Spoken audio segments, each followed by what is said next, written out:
Well, a very good morning and welcome back to the Pap Laszlo Arena in Budapest. It's day 6 of the World Judo Championships. 2 weight categories to bring to you today. It's the under 78 kilo category for women and the under 100 kilo category for men. We'll start by taking a look at the top 4 seeds in the under 78 kilo category. The number 1 seed is the current world champion from France, Madeleine Malonga, looking to defend the title that she won in 2019 in Tokyo. The number 2 seed is Anna-Maria Wagner of Germany. The number 3 seed is Umeki Mami of Japan.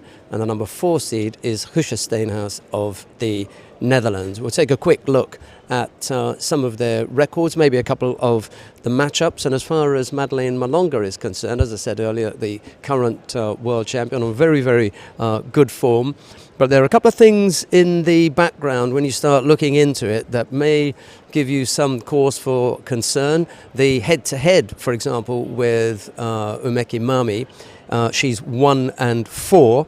With Husha Steenhuis, she's 1-3. And it's only when you get to Anna-Maria Wagner, the number 2 seed, where she actually has a lead. She leads that particular series 2-1. So it's not all rosy for Madeleine Malonga. There are a few people looking to challenge her and have better records against her. Umeki Mami, she was world champion in 2015, and then in 2017 here in this very arena, she picked up a silver medal. Husha Steenhuis, well, she's been out with an injury for a while, some time ago, but still up there, and as I said, the number 4 seed. And as far as athletes outside of that group, outside of the top 4 are concerned, I'd look possibly at Beata Pakut of Poland, possibly Bernadette Graf of Austria, especially given that the Austrians had a really good day with Michaela Polaris winning a medal yesterday. There may be some good feeling around the camp. And then double world champion from Brazil, Mayra Aguiar. She is also in the mix. Okay, that is the under 78 kilo category. Let's take a look at the top 4 seeds for the men in the under 100 kilo category. And the number 1 seed is Valam Lipatiliani of Georgia. The number 2 seed is Michael Corral of the Netherlands. The number 3 seed is the current world champion Jorge Fonseca of Portugal, and the number 4 seed is Shadi El-Nahas of Canada. Valam Lipatiliani, well, so often that the nearly man, a bag full of medals at world championship level, Olympic level, however, hasn't hit the top spot yet, and this is going to be a difficult day for him because the draw is not kind. He does have a bye in the first round, but his opening contest is likely to be against Simeon Katarina of the Netherlands. And although they've only gone head-to-head once, which was back in The Hague in 2018, and Valam Lipatiliani won that, it's a few years ago, and Simeon Katarina is a strong and fast improving athlete, so a potential banana skin for Valam Lipatiliani to try and navigate around. He's got a better record against Michael Corral, Simeon Katarina's teammate. He's 3-2. However, he's lost the last 2 against Corral, so maybe things catching up a little bit with him. He is 0-3 against Jorge Fonseca, quite clearly a fighter that, well, what's clear is his record is not good. We can't say whether he doesn't like fighting him or not. That's something that only Valam could tell us. But clearly the record does not look that good for him. 0-3 against the current world champion, Jorge Fonseca. And against the number 4 seed, well, he hasn't come up against Shadi El-Nahas yet. Nice, attractive fighter, Shadi El-Nahas. I like watching him, but I just have the feeling that that's the kind of fighter that Valam Lipatiliani also enjoys going up against. Okay, as far as Michael Corral is concerned and his record, 1-2 against George Fonseca. They last fought in the 2018 Osaka Grand Slam, where Corral lost that particular contest. He too has not fought Shadi El Nahas as yet, and he has a really, really good draw here. I think anyway, because he's got winning records against everyone who's in his quarter.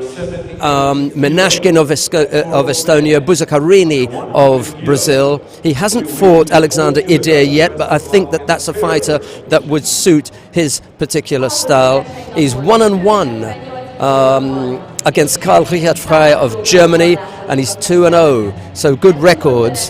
He's 2-0 against Mikita Zvirid of Belarus. All of those fighters are in and around his area of the draw, so it looks good for Michael Corral. For George Fonseca, the 2019 world champion, the current world champion, he has fought Shadi El Nahas, and he leads that series 2-1. But the problem for George Fonseca will be Arman Adamian of the RJF, against whom he has an 0-3 record. That clearly is someone whose style does not suit him. Shadi El Nahas, 0-4 against Arman Adamian. I think, you know, the RJF athlete is the one who's going to cause some problems there. Very, very strong, very, very explosive, and he's got good records against everyone. People to look out for in the under 100 kilo category: Ilya Sulemanidze of Georgia, the home favourite, Seryenix Miklos of Hungary, Elmar Gazimov of Azerbaijan, and possibly thrown into the mix there, Ida Kentaro of Japan. Can't really leave the Japanese out, can you? Right, we've got the 3 tatami for you to choose from. Click on one, you'll get number 1. It is Loretta Cusack-Doyle on mat number 1. On mat number 2, we've got Neil Adams, and then down on mat number 3, it is Dennis van der Geest. Day 6 coming up, 100 kilos, under 78 kilos. Sit back and enjoy the action.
On day 6 of the World Championships, today 2 categories, the men under 100 kilograms and the women under 78 kilograms. We're here in the Laszlo Papp Sports Arena and we're about to begin.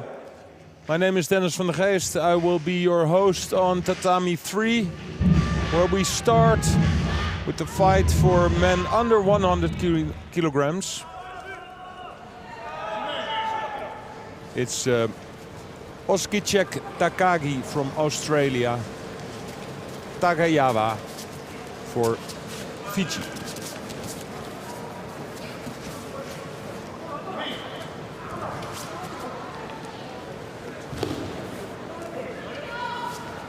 And it's Takayawa who, after only 20 seconds, already has the Australian in the hold down.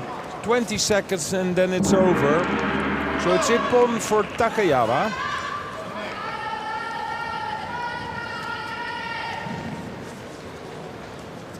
And he will be in round 2 against Michael Korrel from the Netherlands. One of the higher ranked fighters today.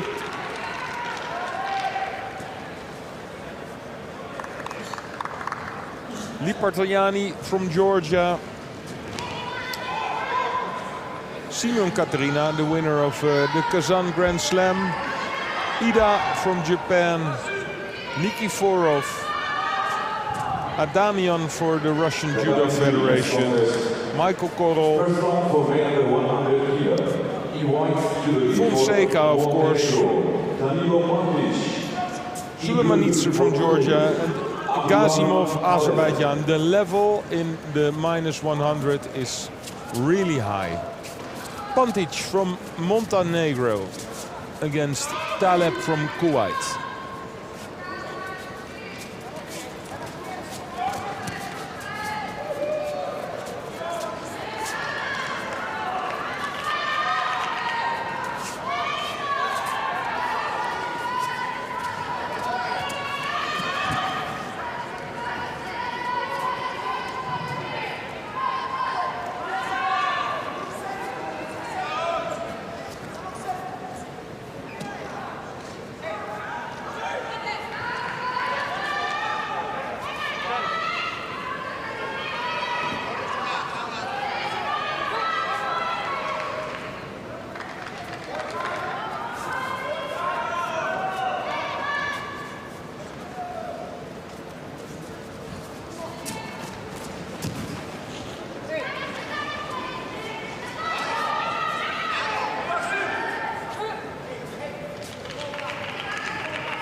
Egyes számú szőnyegek 78 kg-ban lévő szőnyegre Lengyelország képviseletében Kata Kapu ellentel az Egyesült Államokat képviselő. Tatami Papadakis.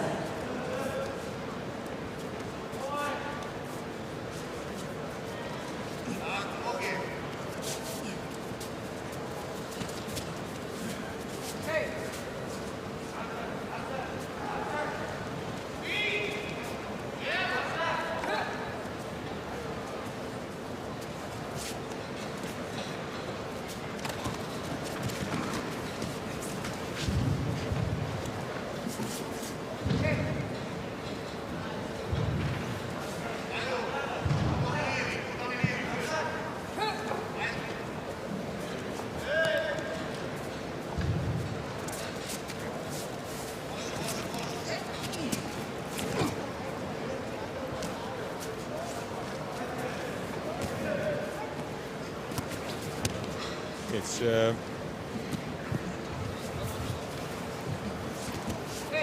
still no score on the board. It's Pantic, 1 penalty, Taleb Also 1 penalty.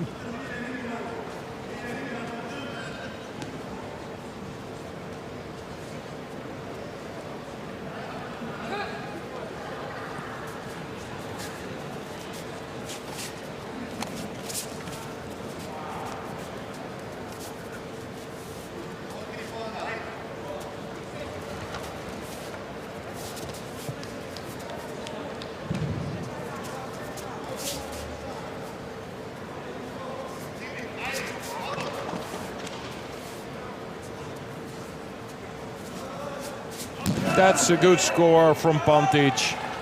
Ippon with his right Osotogari.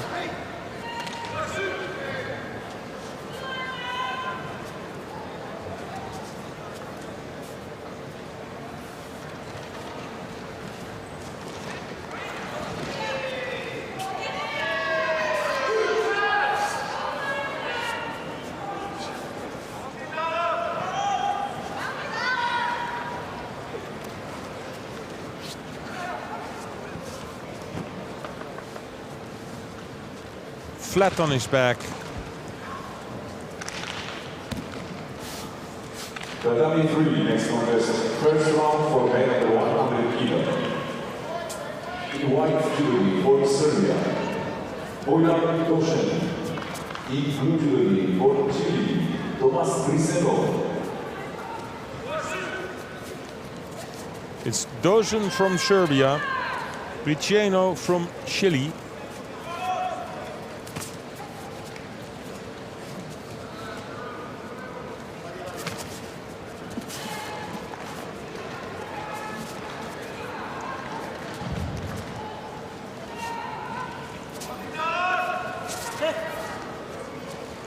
Of course, the stronger fighters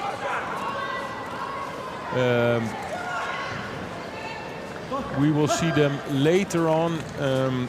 If you're high ranked, then you have a seated place. Most of the time you will have a bye in the first round.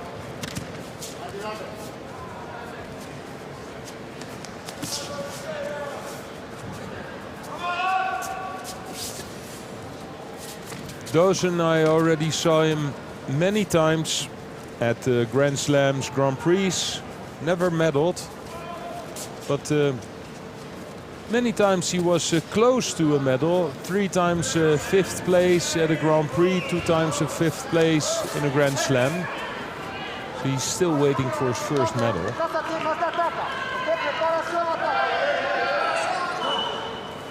He picks up a Shido. So both fighters now penalty on the board.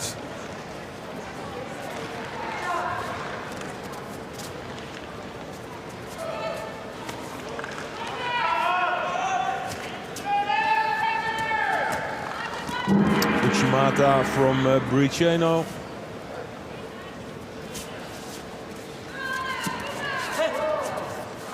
I think Dozen was one-sided, too long with his grips. And it was Briceno who walked out of the area, so they both did something that is not allowed, but for the referee it was quite clear that Briceno just walked out of the contest area, and that gives him the trouble of having 2 penalties, because with 3 penalties then you're out. Trying to roll Dozen over, but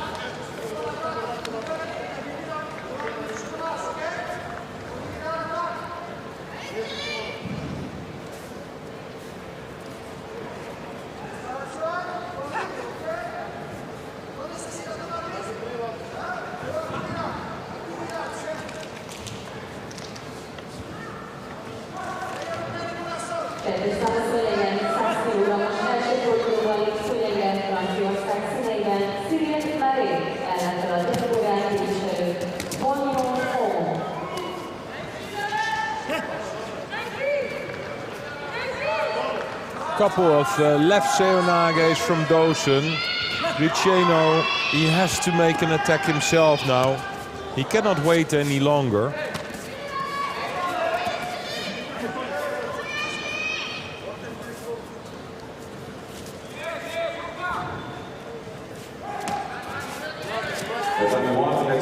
This is a good attack. It was Dozen who jumped or rolled out of it on his front.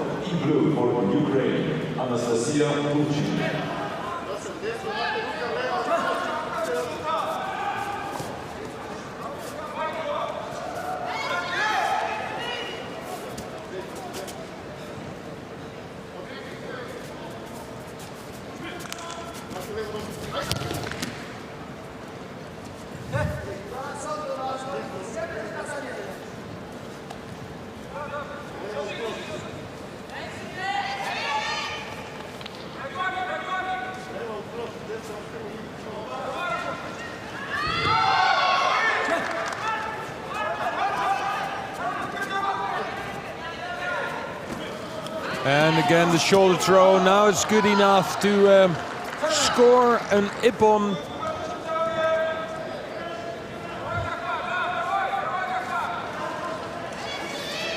Ricciano and his coach, of course, disappointed.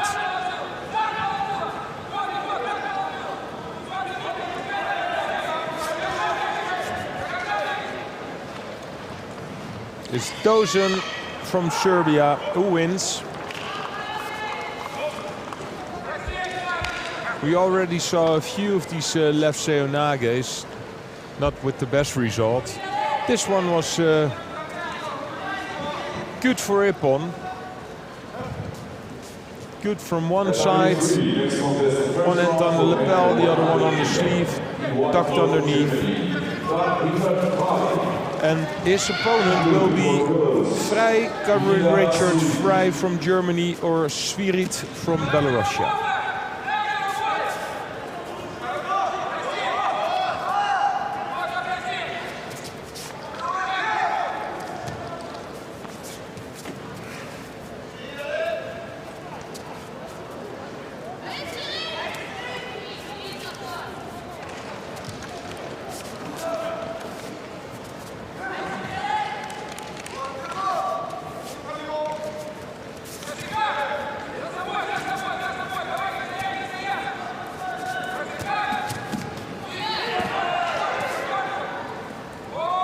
Prix had an absolutely strong period in his judo career a few years ago. In 2014 he won a bronze medal at the Worlds and a place higher in 2015 with the silver medal.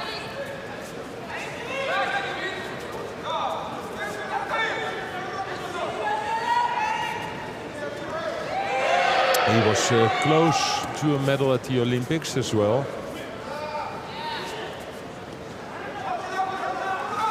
With the 5th place. Lost for the bronze medal against Cyril Marais from France. He's also competing today.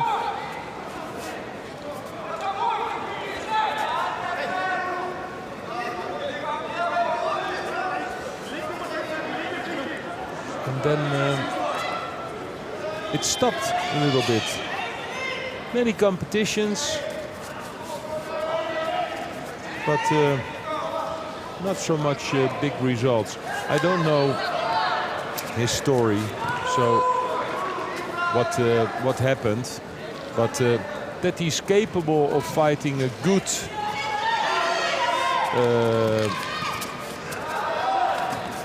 World Championships, that for sure. 2020, that was his last medal at the Grand Prix in Tel Aviv, a bronze.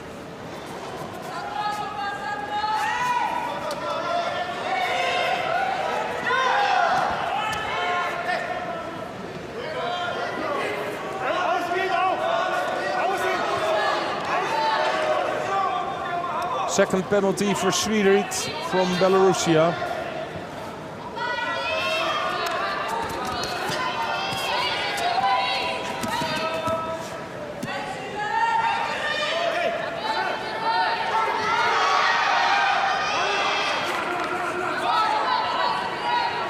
Tatami 1, next contest, first round for the women, 78 kilo.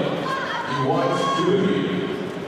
For the Netherlands, Eugene Stenhouse. In blue jewelry, for Nigeria, Kata.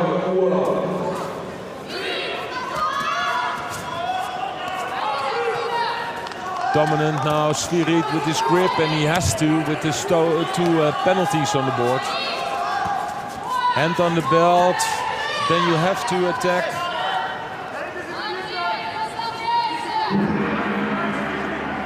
Well, the coach, he says, I know nothing. It's also sometimes a bit frustrating, of course, for the coaches that they can only coach during the mate. But that's also the moment that you have the closest contact with your fighter. So a Shido for Prix as well after dropping down on his knees. Will they change it?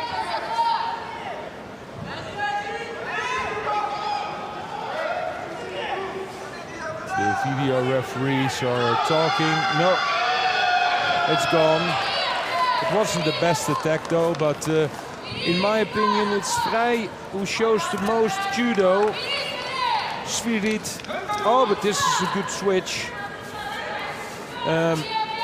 It's really strong with his grips, but it's the judo techniques from Prix, the most of them.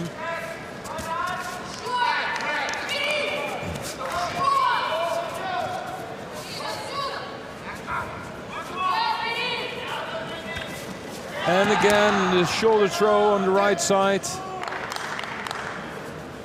So Spirit fighting hard for his grips, but not so much judo.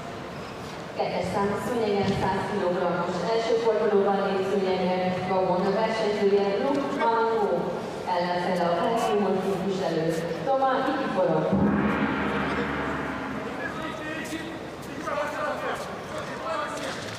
So it's golden score.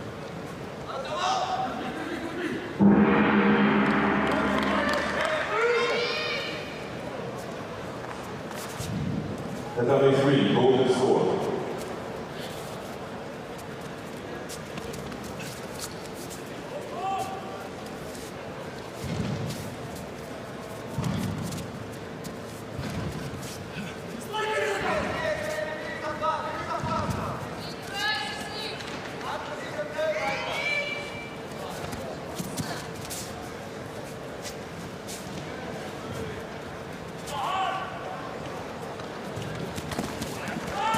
And that has to be the score for the win. Wazari, and that's enough, of course, in golden score. It counts. Doesn't matter if it's a Wazari or a Nippon. Good win from Prix, and I think the right winner. He's the one who showed the most judo. Spirit, strong with his grips.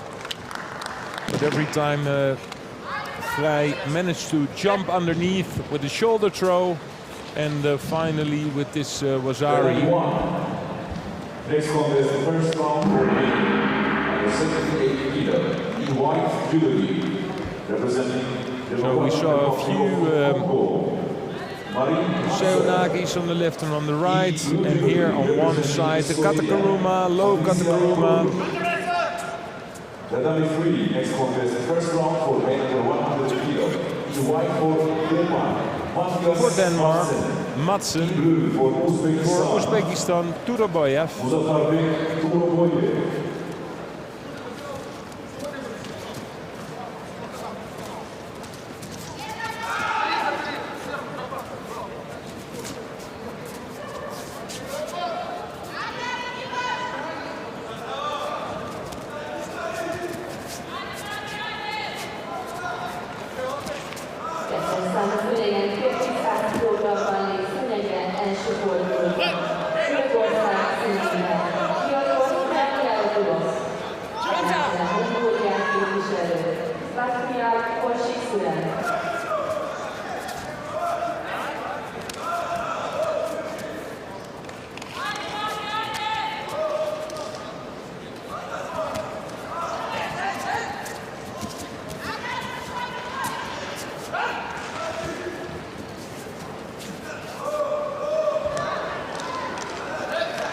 Tudoboyev, I did not really knew him because he wasn't on the judo tour until I saw him first time in Tashkent, of course, fighting in his home country. And he was fighting as a madman there. It was so fun to watch. An open fight, left, right, everything. Ended up with a bronze medal. They sent him 3 weeks later to Tbilisi. There he won a bronze medal as well. Bronze medal at Asia, Oceania Senior Championships. So really good year for this man. And now he's here in his first World Championship. Of course, with the cadets and with the juniors he did. Great score here from Tudoboyev, Vasari.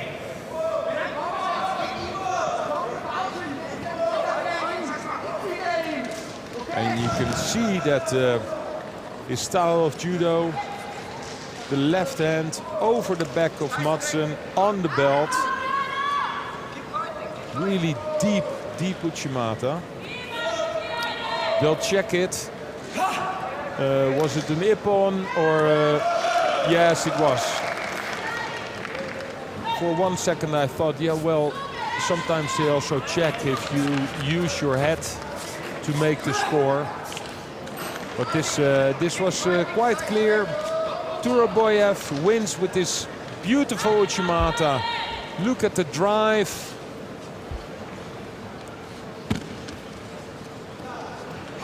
Let's see what this youngster can show us. First round for the 100 kilo. In white judogi for USA, International in blue judogi for Canada, Cadets.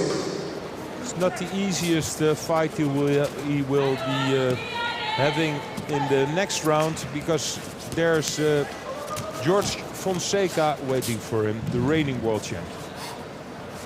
It's Nathaniel Kiev from the United States of America, Kyle Reyes from Canada.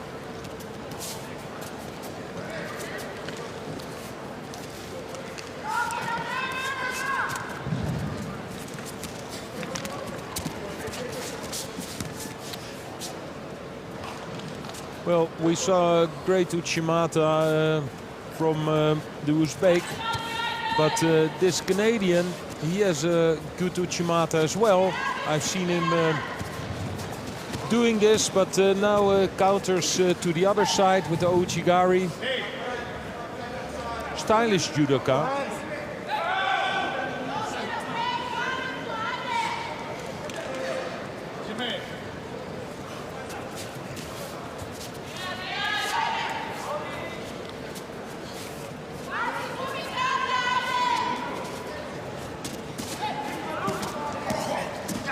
And again the Ochi. This is a guy that wins his medals at a Grand Slam and a Grand Prix once in a while. So Sakharin, come on.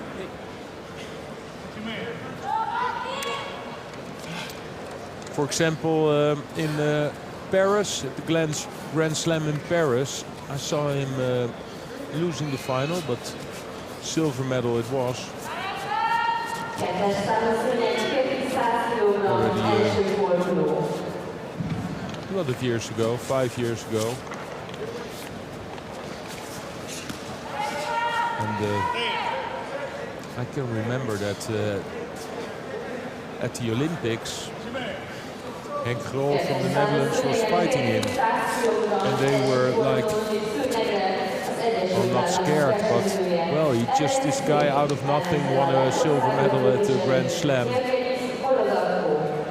Sometimes it's better when you're at the World Championships or an Olympics that the fighters you face, that you know them, and not somebody who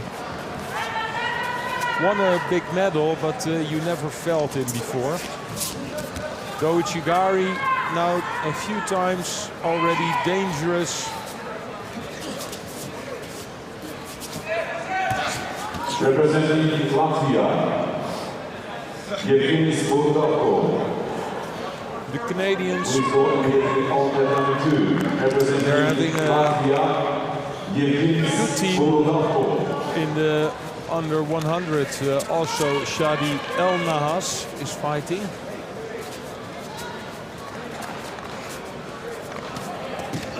And he's quite high ranked. I saw him in Tbilisi winning the gold medal.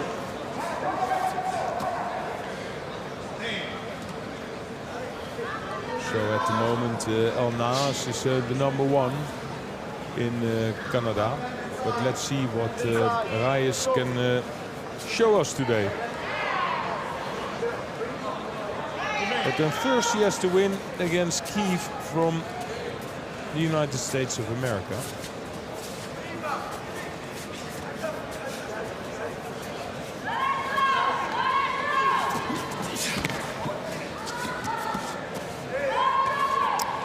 And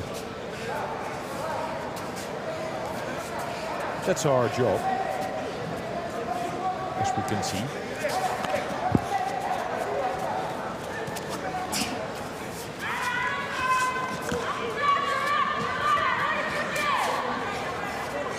It's every time that the American attacks the left leg of Reyes.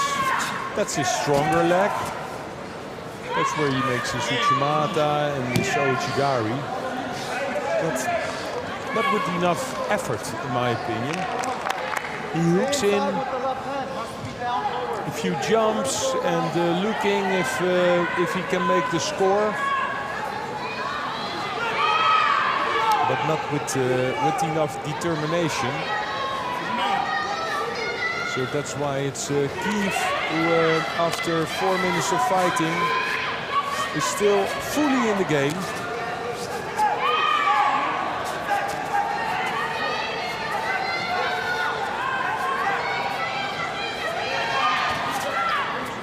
Time's ticking away.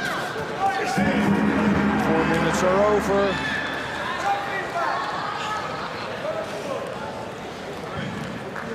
So golden score. Nate, what would you write up first? Hey, start bringing to you now. Carry him to you. Okay, don't walk, don't float.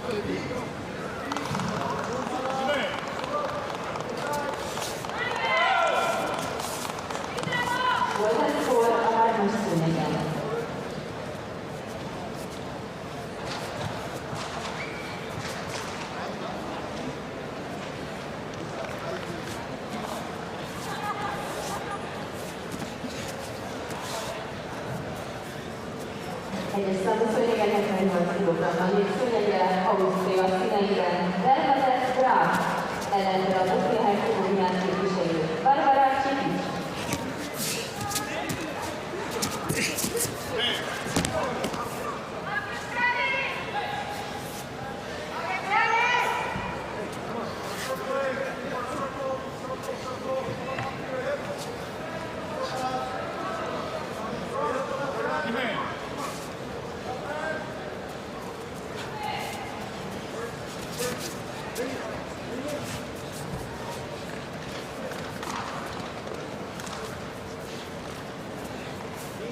So 5 minutes of fighting, still no score on the board.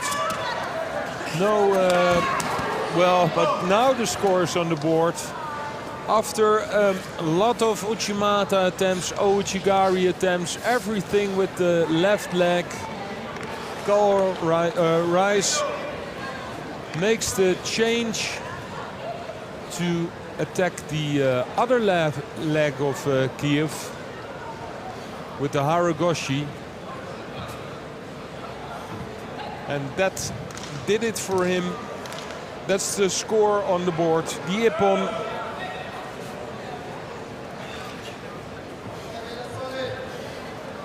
So it's Reyes. We will see him later on.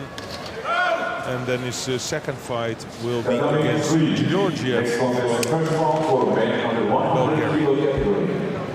So Uchimata 2 times, and then the other leg, it was 2 times in between, and then on the outside, halfway he made Makikomi out of it. So the rotation, that was enough. Sulamanidze from Georgia, Sismanlar from Turkey.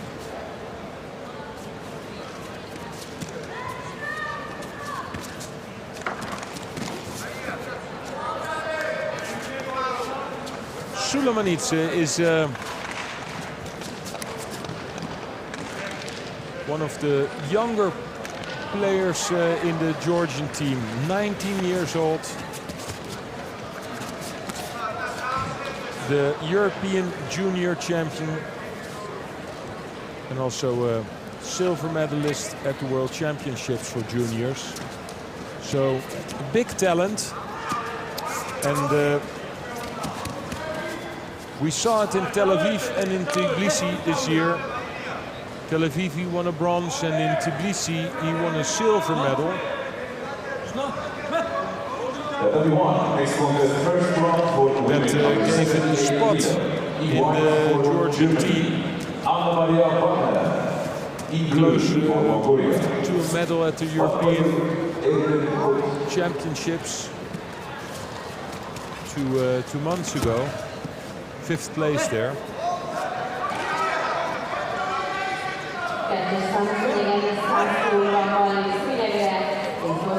So he was the one that lost the final against El Nas from Canada. But he was fighting really hard there, and you know, making the switch from junior to senior. He's still a junior with his 19 years. Scores Wazari, but already 2 penalties. But another score. You can see after 1 minute and 40 seconds. So 2 penalties on the board, but also 2 Azaris, a penalty for the Turk. So a lot of things happening. Maybe it's not the tactical plans. Sometimes that will come later on in your career. But that he is a good judoka, that's for sure. 2 Wazaris, 1 to the front, 1 to the back. Sulamanidze.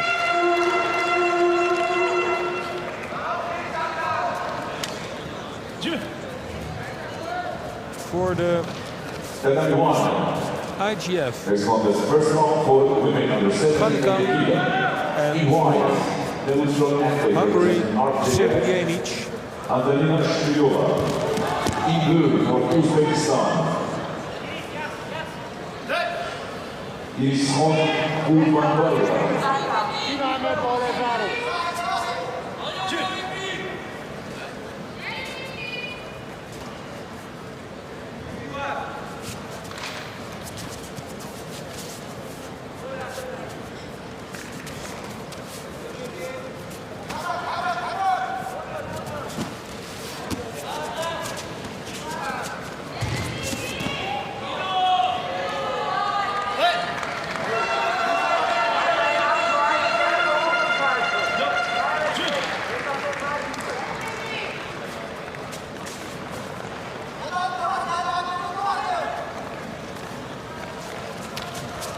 Kankan, he fights for the IGF refugee team.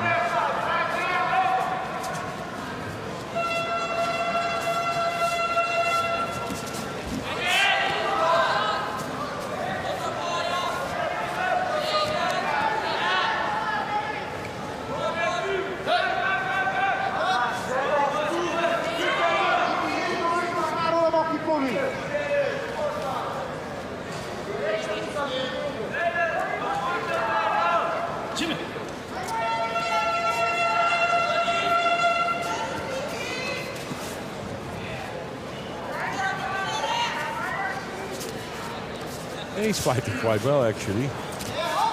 Giving Sivjanic a difficult time. Good left Seonage here. That was a good attempt.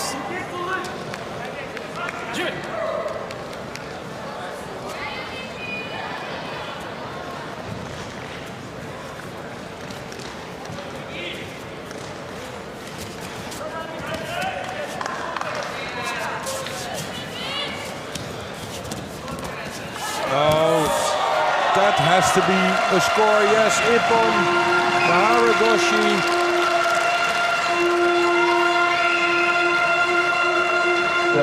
So in the morning, not a lot of spectators, but the spectators that are inside, they're cheering for their home favorite of today, Sirjanic. Representing Belgium, Sophie Berger.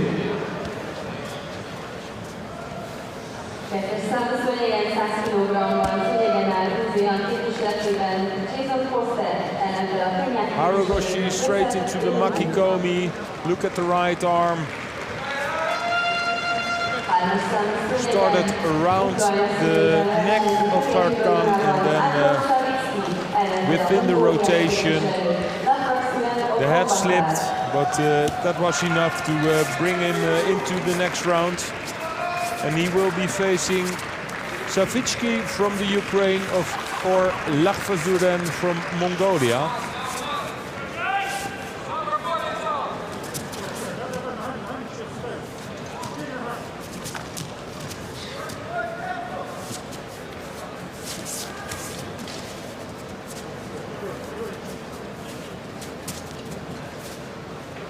Lakhvazuren, one of the stronger fighters, but in 5th place in the Olympic Games in Rio, and he won a bronze medal at the World Championship before in 2018.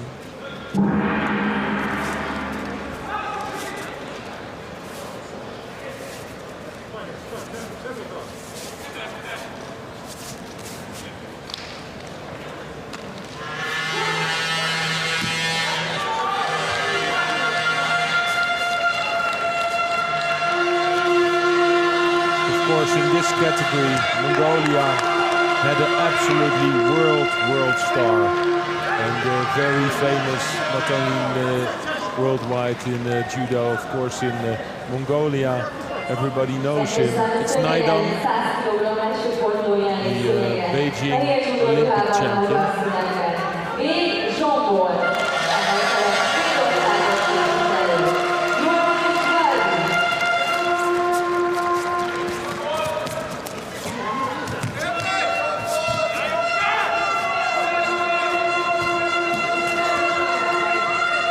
Wazari scored for the Mongolian. And straight into the hold down. Trouble for Savitsky, because 10 seconds, that's all that the Mongolian needs. Yes, here it is, 2 Wazaris on the board. So Lakhvazuren, in my opinion, one of the outsiders today. He's into the next round.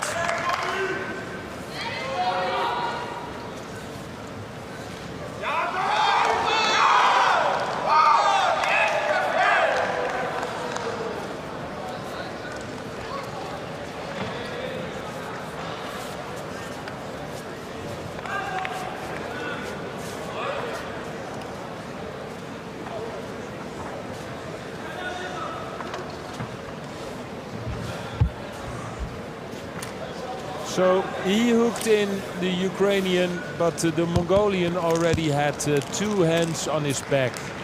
And one thing for sure with the Mongolian wrestling style of judo, if they're that close to you, then you're in big danger.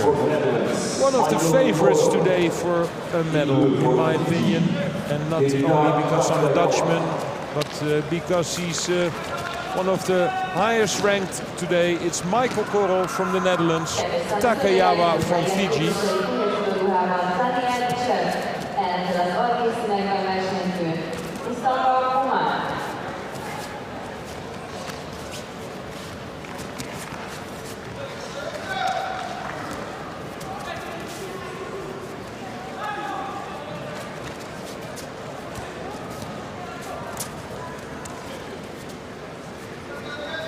Michael Corral, he has a good shoulder throw. Here it is. So Wasari on the board. Takayama, well, had quite a good defense, but when he landed on his knees, he thought that it was over. Here you can see the defense. This was good, but then afterwards the driving power of Michael Corral threw him on his side. So there was Ari on the board. It's Michael Corral's one of his favorite techniques, the shoulder throws, and then he quickly changes to the other side if he wants to, but that's not necessary in this fight. A second Seoinage for him. An easy first round win for Michael Corral.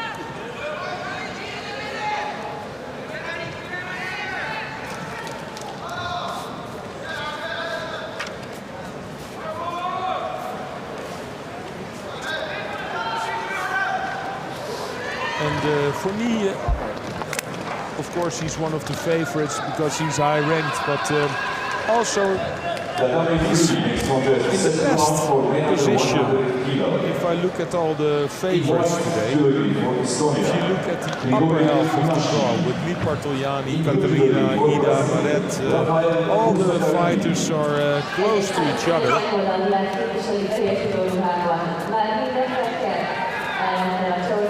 Buzzagarini from Brazil, Minaskin from Estonia.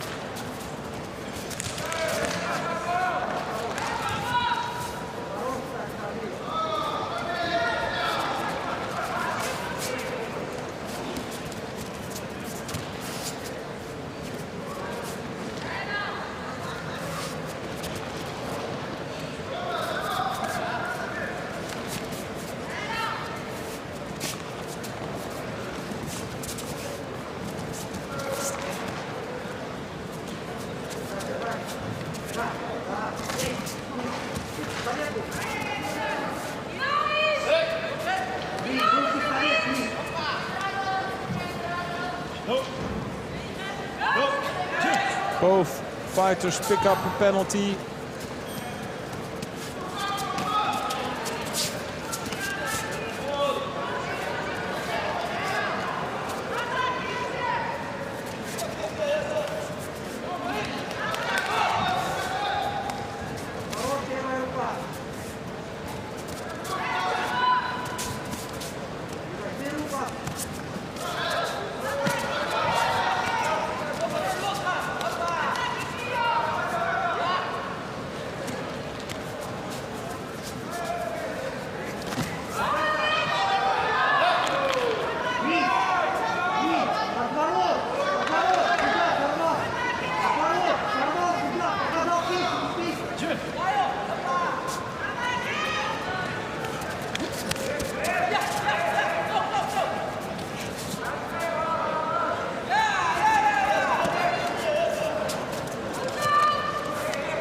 Minaskin, I saw him on the medal podium in 2021 in Antalya. Bronze medal it was. Bronze medal at the Grand Slam. That's also his, well, not his best performance. Depends on how you look at it, because he was a bronze medalist at the Europeans one time, but already a few years ago.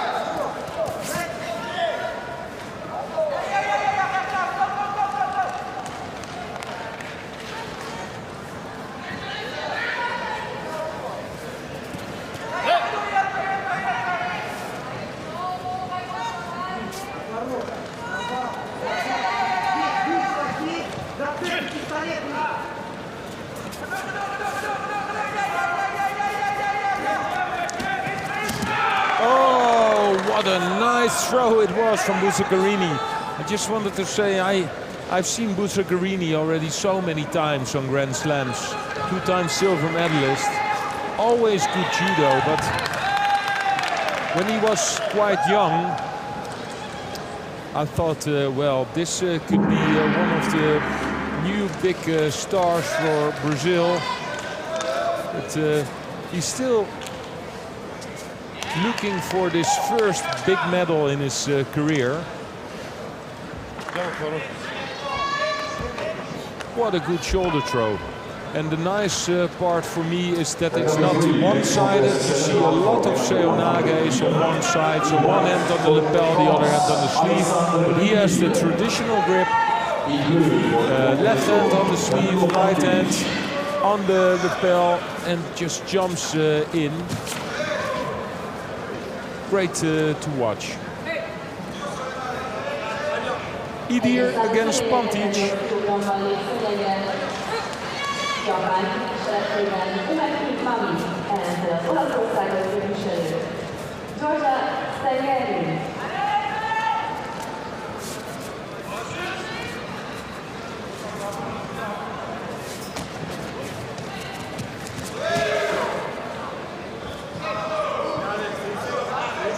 Tatami Judo next contest, second round for men under 100 kilo. In white, Judo for Georgia, Kata. In Judo of the Netherlands, Simeon Katarina.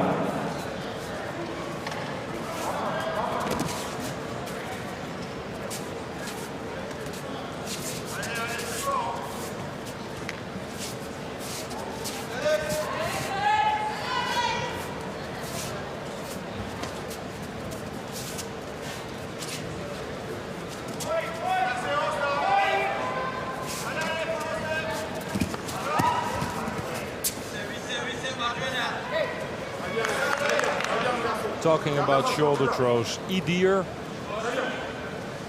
from France. The French male team, well, besides from Teddy Riner, of course, who is absolutely biggest star in the last 10 years in judo. They're facing a bit of trouble, not winning too much medals. There was a time that the French male team was so strong, and now it's a lot more difficult for the male to win a medal. But Idir, he has the judo skills for sure. I saw him throwing people with this seonage. But standing seonages, well, sometimes you see this in the lighter weights, but not so often in the heavier categories.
Two penalties on the board for Pantic.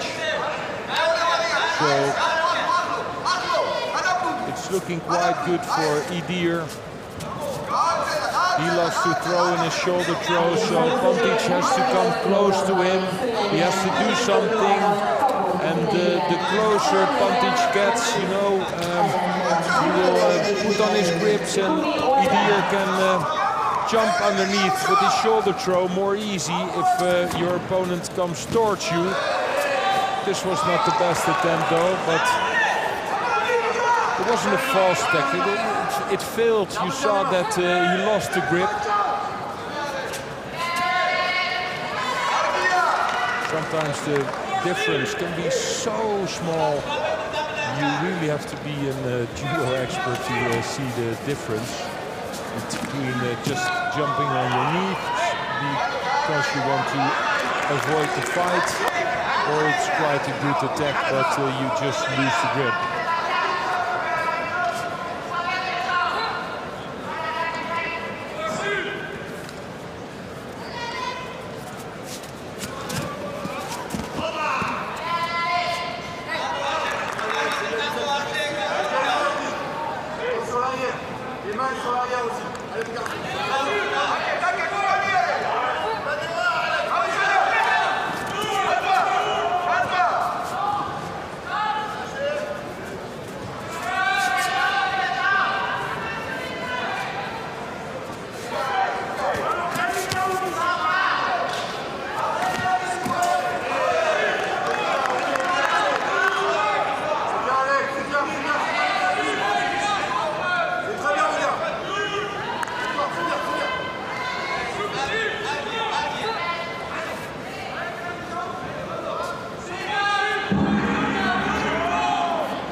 Golden score, becoming 3.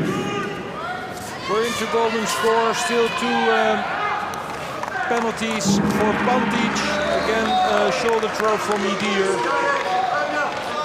No, not the best attacks, but on the other hand, Pantic, what are you doing? You have to attack yourself. It's not only about gripping, judo is about throwing.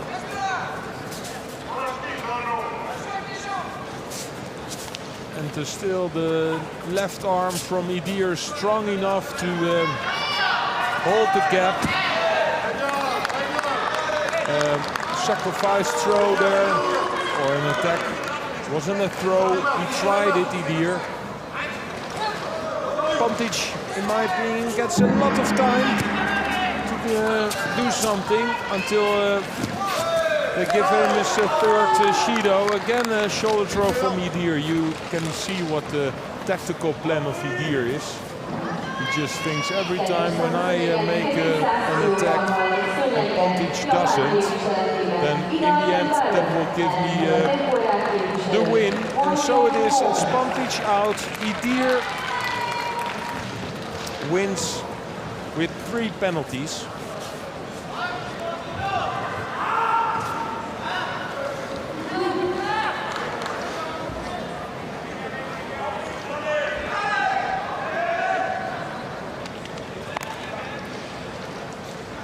Tatami 3, next contest. Second round for men under 100 kilo.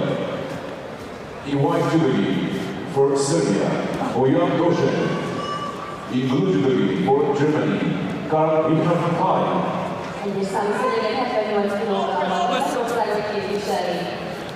Prix from Germany against Došen from Serbia.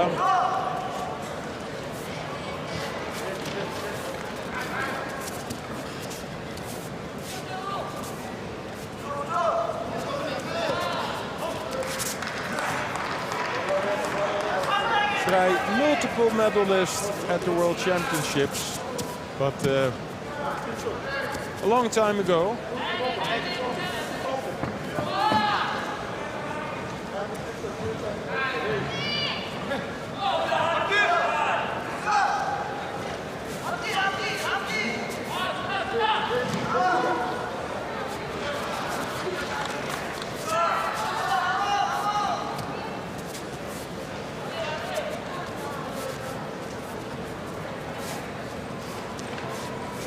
Strong grip there. I think Došen also wants to show the referee that he cannot do anything with his right arm because Prix is controlling this sleeve completely. But he can also try to break the grip or something. Let's see what the referee says. Yeah, well, he's giving Prix the penalty. Well, I would be happy in my time when people got penalized for that. I did not really like to fight for the sleeve. I love to have 2 hands on the lapel. But some of those fighters were so strong, especially the Germans are really strong in controlling the sleeve. And well, Prix is not an exception. But he was penalized for it.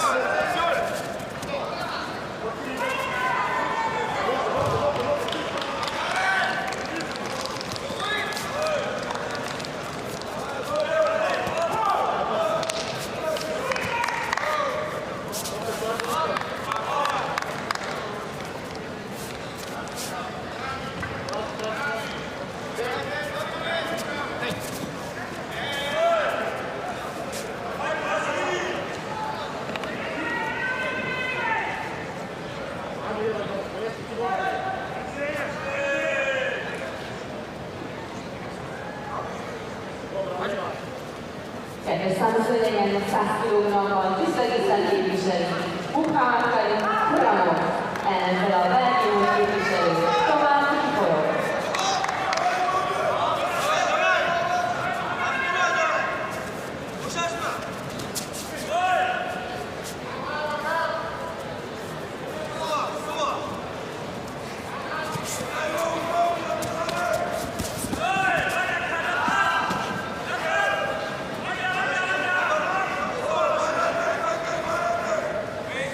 So here we are in a situation that there are 2 penalties for both fighters. And that is a difficult situation because you cannot make any mistake anymore. So non-attacking, that's your own fault. You can make attacks, but like a small mistake, grabbing inside the judo gi for a second, or just too long on one side, or walking out of the contest area because the other one is pushing you a little bit. Everything can be decisive now. We don't want to be in this position.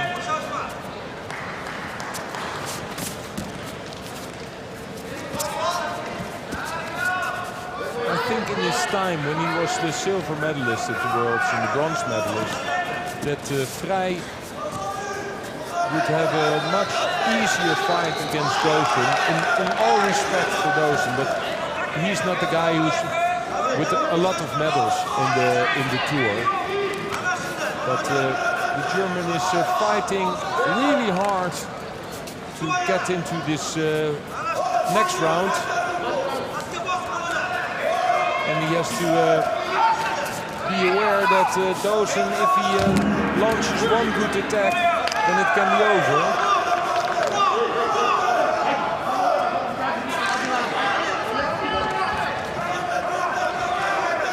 Tatami 1. Next contest, the first round for the under 78 kilo. In white for Continental, Joanna Pekovic. In blue for Venezuela, Karen Leon.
Does Dozen.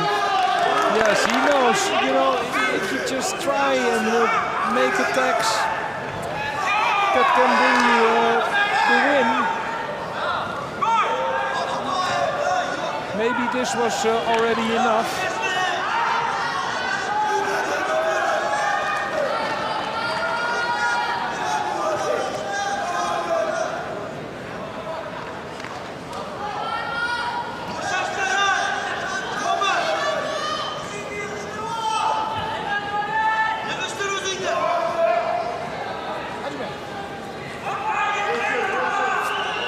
Well, another chance for Prix, and he knows what he has to do now. He has to make a good attack. Again,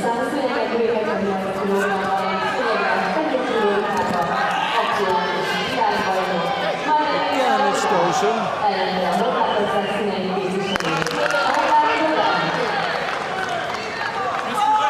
So it's over. It's Prix out. And, well, there's only one he can blame, and that's himself. It was Dozen who put the most energy in it in the last minute. Not the best of attacks, of course, but this was the problem that Prix watched the referee. What is this for? Bad attempt? Well, a bad attempt, but then he continued again with another attempt, and that was better, and that gave him the win. Now we see a man from Portugal with a red back patch on. That means he's the reigning world champion, and he's facing Tudoboyev from Uzbekistan. Well, that's not the easiest fighter. Look at the height difference. That also suits their style of judo quite well. It's Fonseca, the smaller one, who loves to drop in with his seonagas, his shoulder throws. It's Tudoboyev, who loves to have these long arms on the back of his opponent. So two absolutely different styles of judo. Let's see what this fight will bring.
Fonseca, he's so explosive, but also I've seen him losing fights, especially the last time, but this one he's not losing.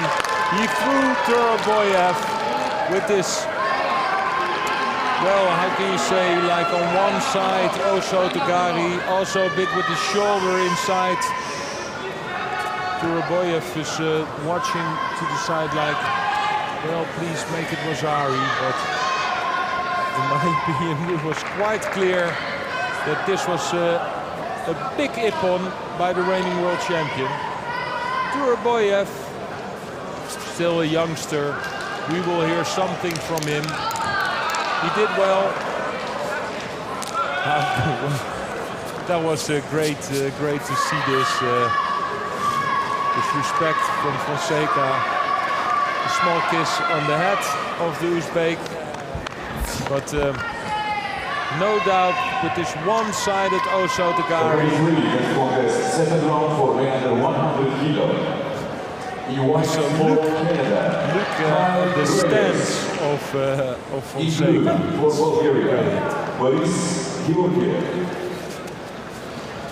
Rice from Canada and Georgiev from Bulgaria.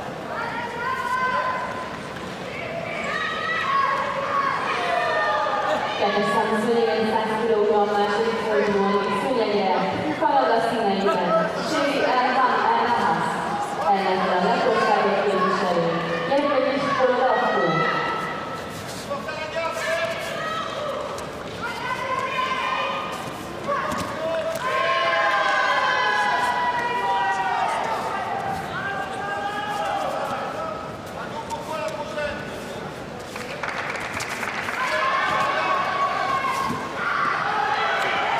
Well, this is a chance for Rice because it's underneath. That was a close call for Georgiev.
Egyes számozőjén 78 kg, második fordulóján és szőnyegre, Magyarország színeiben, Drága Hakus, ellenfele az ukrajnai képviselő, Anastasia Kurcsin.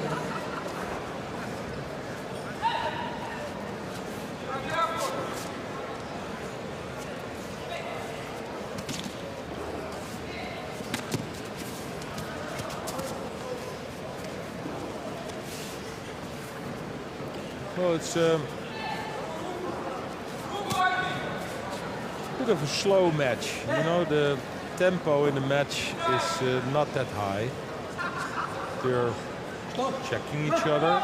It's Georgiev who picks up the first penalty. He's trying to prevent the left arm of Rice to get his lapel. You can see it now. Rice, of course, needs this left hand. That's so important for him.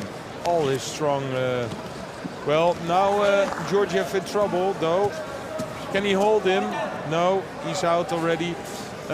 Rice needs this left arm. He's the left-handed fighter with the Uchimata, the Ouchigari. So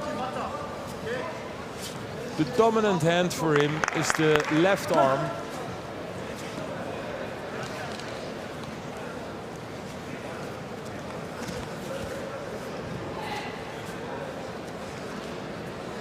Well, that was not a good attack from Georgiev, but he stood up very quickly.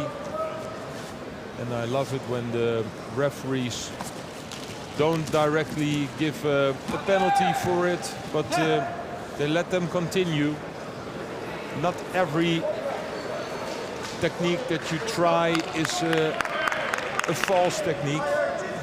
You can try something, but if you see how important the gripping is, to have the right grips, and you can also understand that everybody is real strong in breaking those grips. Sometimes you just jump in, but then you lose the grip of your opponent. And then it looks as if you just jump on your knees. Well, if it happened to you, you know what I'm talking about. You put a lot of effort in your throw, and then in the end, everything is okay. The throw was brilliant. You jumped really in, really deep, but you just, well, your fingers, they slip, or you have a bit of sweat on your hands, and finally you have a beautiful jump on both knees, and your opponent is watching you like, what did you do? Not even a small break of balance. So it's after 4 minutes of fighting, quite clear that this is a difficult fight for both athletes. There's only one penalty on the board for the Bulgarian.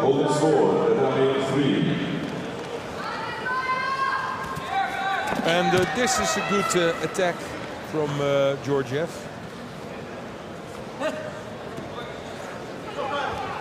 Let's count the scores, or the attacks. This was a good attack from Georgiev. So it's 1-0 in the golden score.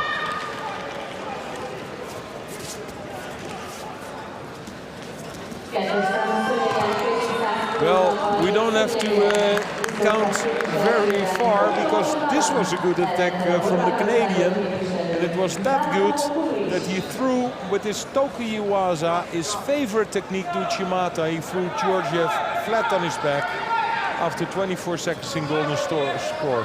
Sometimes you look how easy this Uchimata went. Did you really think, why didn't you do this Uchimata in the first 4 minutes? Of course, then your opponent is still stronger, and sometimes you just need this minutes. Now it was good. Great change also in direction. He started in as if it was right-handed, and then he changed it to left-handed.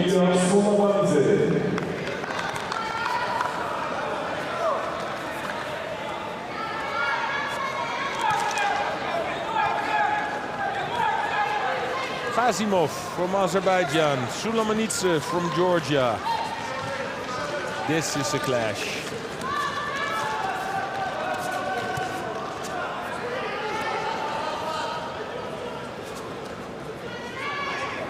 If there's one fighter really dangerous, then it's Kazimov. He can look totally not interested, that you have the feeling that you will throw him away, and then out of nothing he launches his attacks. Or even better, if you throw in an attack yourself, he just counters you from all sides. If I would fight this guy, for sure the first 3 or 4 minutes I would not make one big attack. Just wait until you feel that his power is a little bit less. Well, something we saw yesterday in the final with Sherazadishvili from Spain against the Uzbekistan fighter Bobanov. That was a classical example of waiting.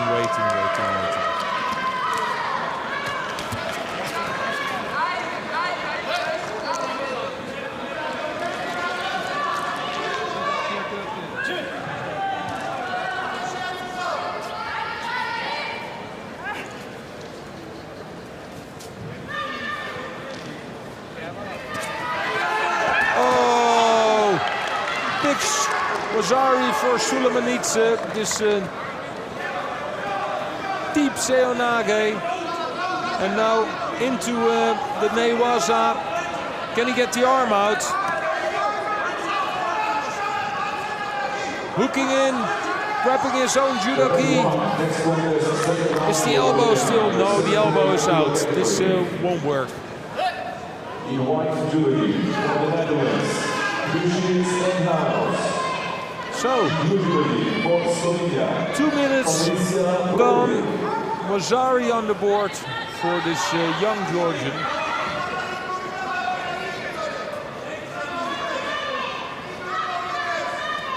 And it's Ghasimov who has to show some extras now.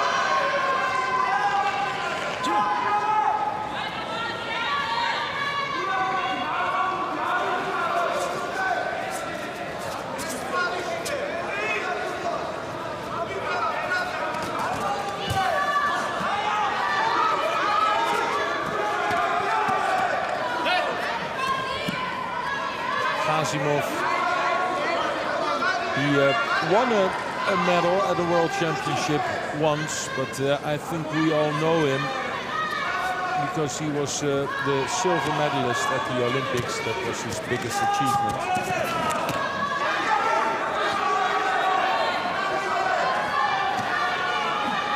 In the final against Kapalek.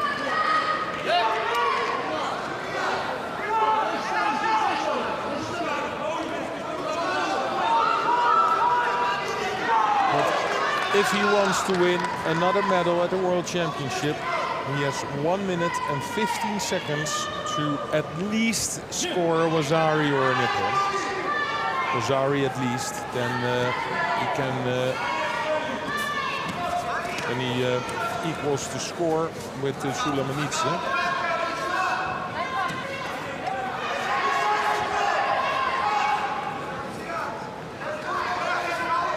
The way Sulamanidze is controlling this fight, respect for that. But you can also see that Ghasimov, he's now 30 years old and he won a lot. Oh, it's not that old, but also not that young anymore. Maybe he also puts all of his energy in the Olympics. Of course, a strange World Championship because of that. Because there will be fighters that are completely prepared for the World Championships because they don't go to the Olympics, or this is still a moment for them to get some points, or they're just like that they know how to do this. This will be a second Shido for Sulamanidze. Holding with the left arm, yes. And so a small chance for Ghasimov. If the Georgian gives this away, then if I was his coach, I would go mad. Because Ghasimov did not really put a lot of effort in this fight. If he, well, if you watch this, it's a bit frustrating, or not? You can understand that Ghasimov, well, he's trying his best. That was a good attempt though, 9 seconds to go. Sulamanidze has to do something.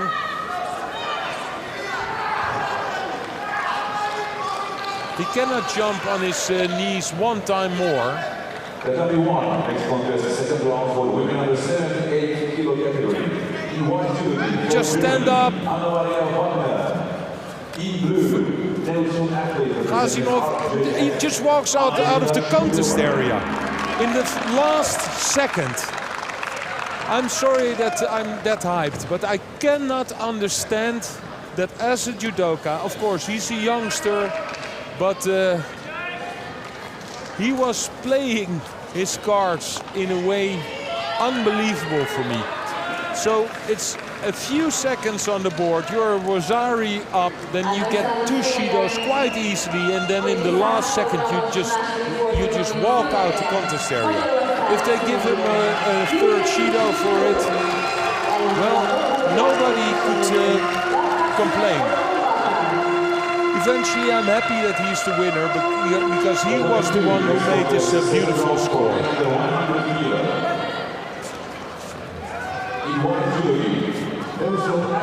Sirjanic against Lachvasuren. Lachvasuren, one of my, how do you say it, question marks today. An outsider. Sirjanic, the favorite here for the Hungarian crowd, of course.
That was only a push. I've seen it a few times to the last few days. Just pushing is not enough. At least, well, give a kiai or something, you know, like, yeah! And do something with the legs. If you just touch the knee or the foot of your opponent, it doesn't even matter if it helps you with the push, but then the referee will see it as an attack. Just pushing your opponent down, that's not enough.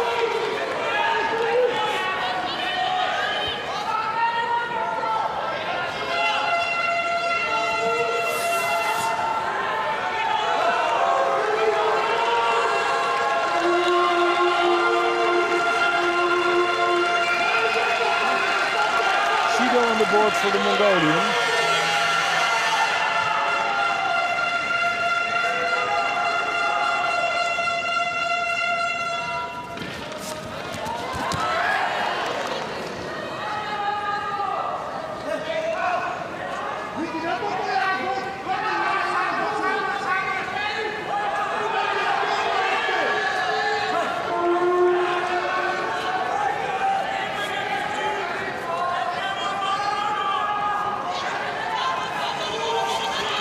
Number 2, the next contest, the second round for men under 100 kilo. E1 judo for Sweden, Joachim Forby. E-blue judo for Bulgaria, Daniel Pichev. Yes, the back patch given to the coach.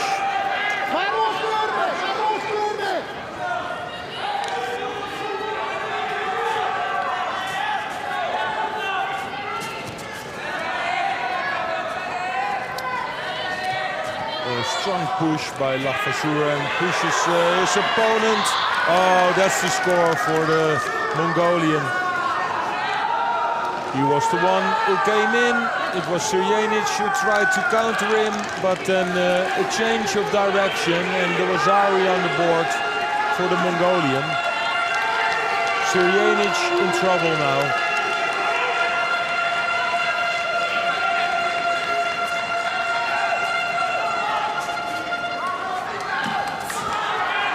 Again the shoulder throw, but now he's on his knees and the Mongolian on top of him. The Mongolian knows every second will count, so he puts a little bit of time in the newaza,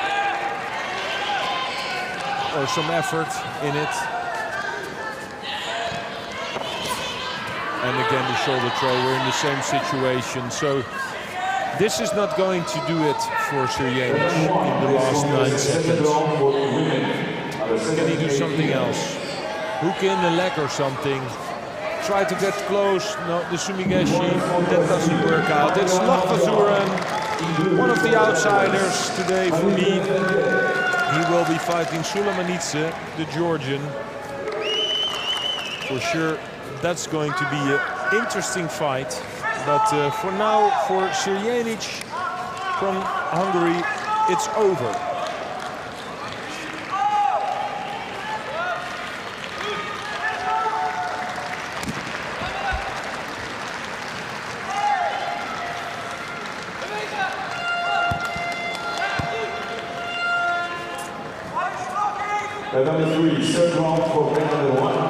Third round, Michael Corral from the Netherlands, Busakarini from Brazil.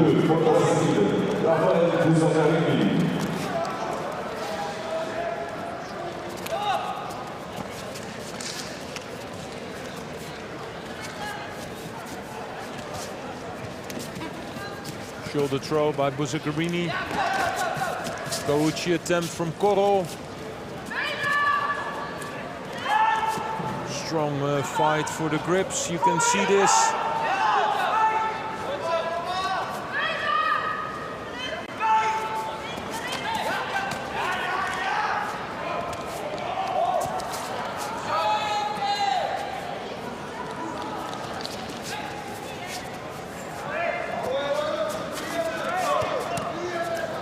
These two guys fought each other so many times.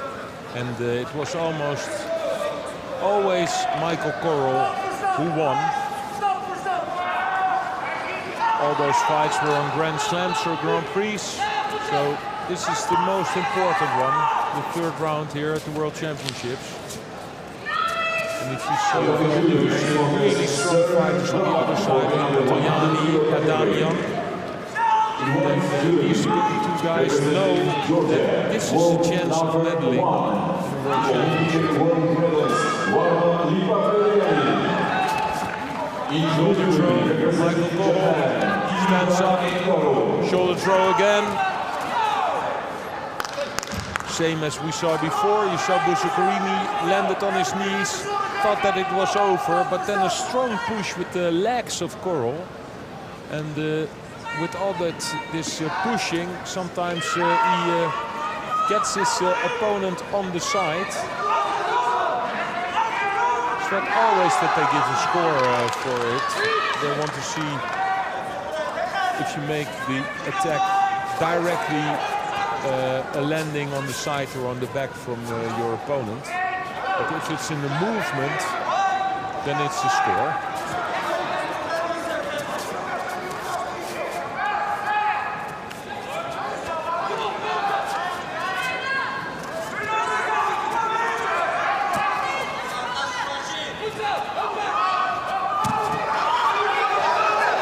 Jumps on his knees, Michael Corral, and it's Busakarini puts in a lot of effort. There's the shoulder throw again, and the hook to the other side. Elbow was out, no score. I just wanted to say that Michael Corral was breaking the grip all the time, and I thought maybe he's going to be penalized for that. But in the end, he's the one who makes all the attempts. They continue. Shoulder throw it is, and what a shoulder throw. Unbelievable, so fast. Just 3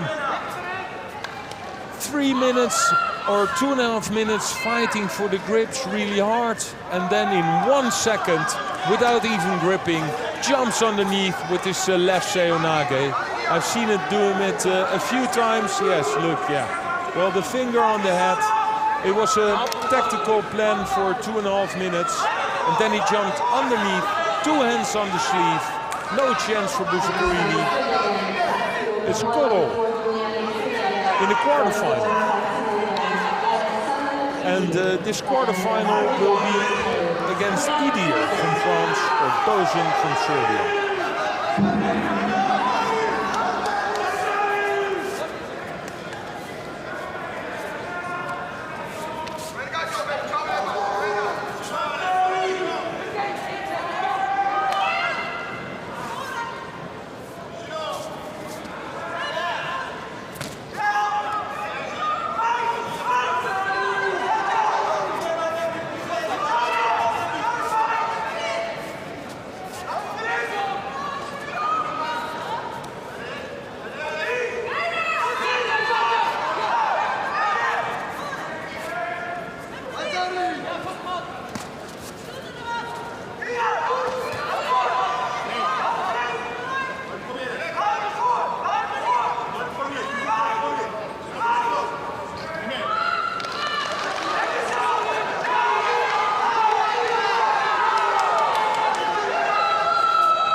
Absolute dominant grip from Idir.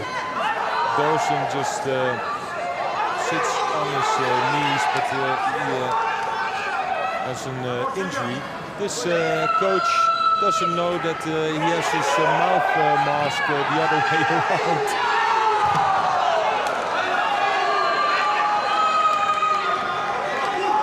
In the heat of the moment, you grab your mouth mask, you don't even look at it anymore.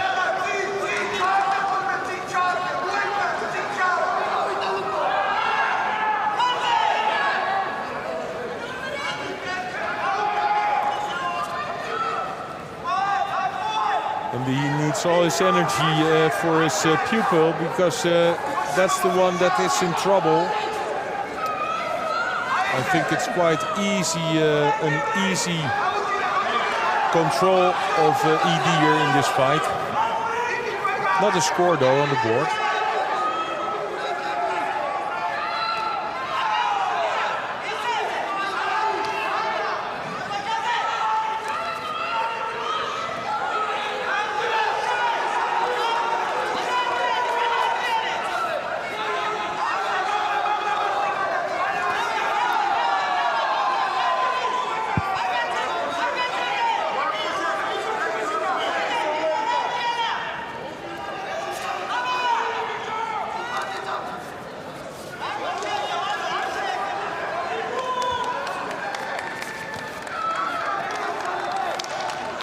Well, Idir just thinks, if I stand like this, I have my left hand there on the lapel, sometimes two hands, sometimes one hand, and in the end this will fight will end in my advantage.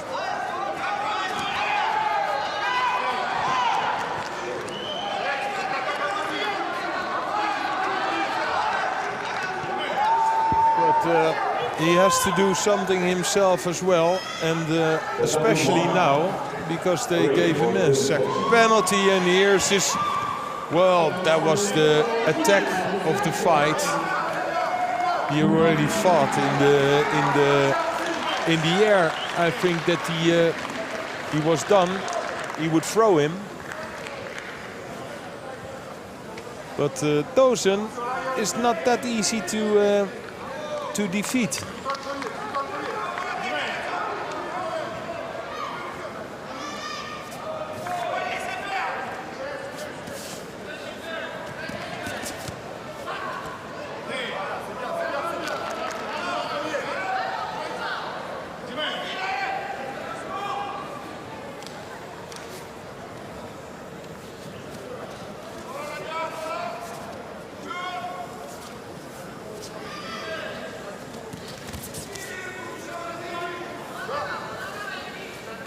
Few good attacks from the Frenchman now, and again three times Kouchigari every time, and now the shoulder throw. Is this enough for him? Will they give the Serbian his third penalty? Idir takes a lot of time to return to his place. I think they will continue.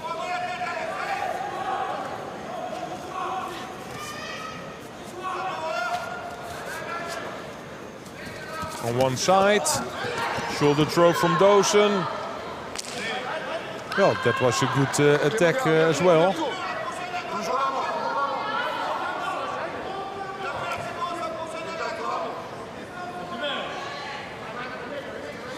We have also break on Tatami 2 for disinfection.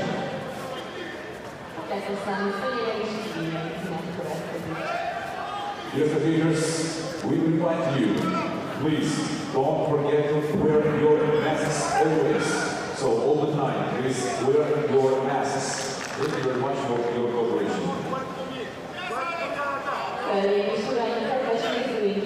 Kérjük Önöket, a szurkolás vezetőse se feledkezzenek meg a maszk használati kötelezettségről. Köszönjük!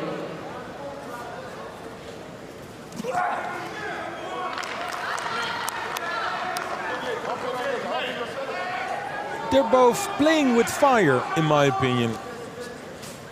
If one of these two guys make like 3 or 4 good attacks, then you can win this fight. But they're like doing it table tennis style. You do an attack, I do an attack. But now a few attacks from Dozen. Idir is now really in trouble. He needs to throw something out now.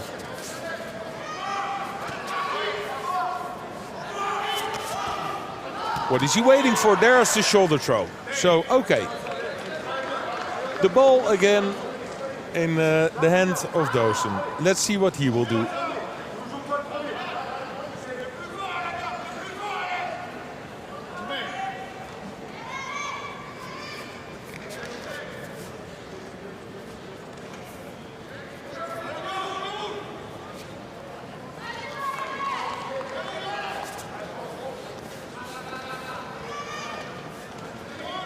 And again the shoulder throw.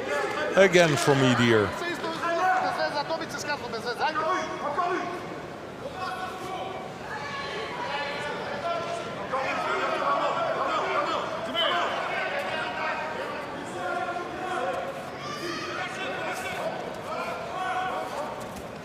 And also Tagari. And the shoulder throw to the other side.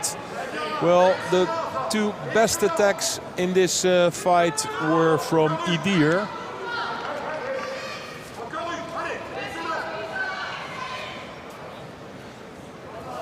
Well, this was enough.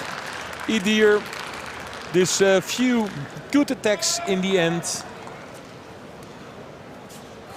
brings him the win in the quarterfinal against Michael Korrel. He had to work really hard for it, though. I think that's not something that Michael Korrel regrets.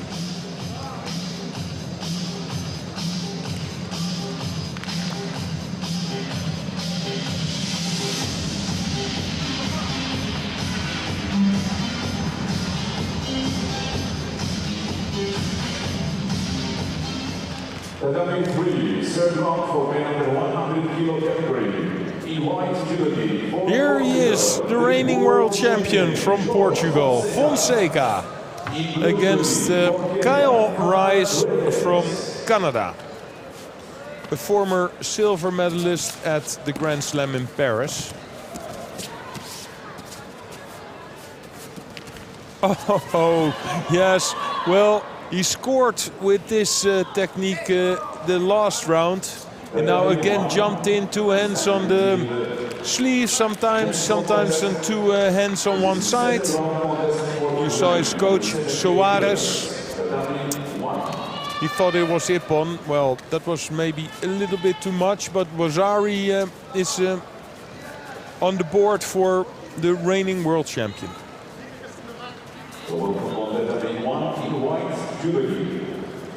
Representing Japan. Again, the Canadian launches Uchimata. Fonseca is so explosive, but at least that is what I think. Not always the guy who has the best stamina of the whole circuit. After a few minutes, it's getting more difficult for him. But it's quite difficult to stay there for a few minutes because he throws everybody quite easy. No chance for the Canadian, to be honest. It was 2 Azaris within a bit more than 1 minute. Fonseca, he looks in good form. When I saw him at the Europeans a few months ago, he didn't have it. Not the touch that he had when he was the world championship, world champion. But today, until now, he looks really strong. But he will be facing a tough opponent in the quarterfinal because it's Sulamanidze from Georgia or Lachfazuren from Mongolia. So for one of these fighters, this fight will be the end of their world championship, and that's, well, it's a bit of a shame because these are fighters that you love to watch. These are fighters that you buy a ticket for. Sulamanidze won his fight against Gazimov, but was playing with fire there. The last, well, I was so frustrated. Like, I was the Georgian coach myself because he had a Wazari on the board, but then just in a minute he picked up 2 penalties. Well, it's still there, referee.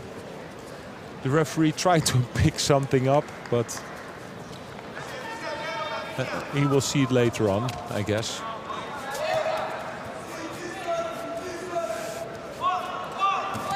Left-handed right. Oh man, this Sulamanidze, he is on fire. What a tiny Otoshi. Just hooked the right leg in and threw the Mongolian as if he wasn't there. Yeah, well, he's still recovering.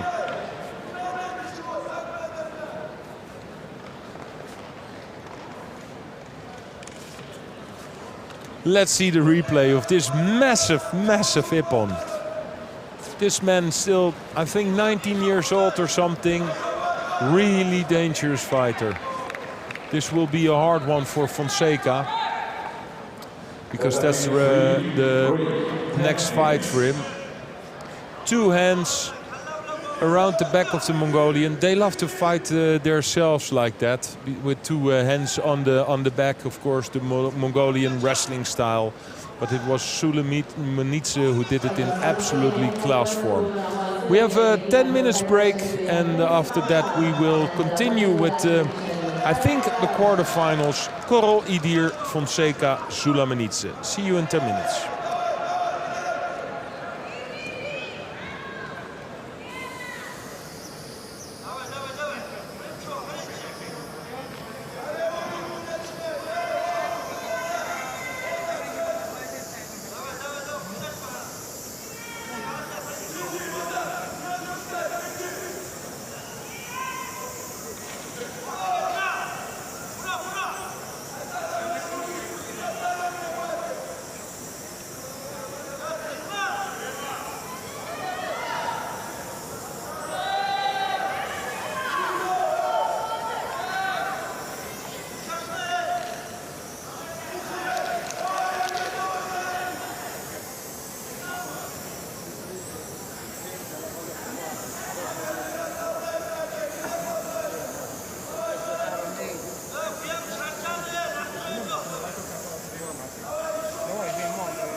Tatami 1. It's time for the first quarterfinal for the women under 78 kg category.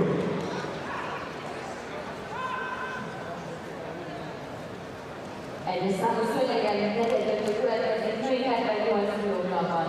Szőnyegei Franciaország színeiben az aktuális világbajnok Madelina Malonga, ellenfele az Ukrajnát képviselő Anastasia Kucsin.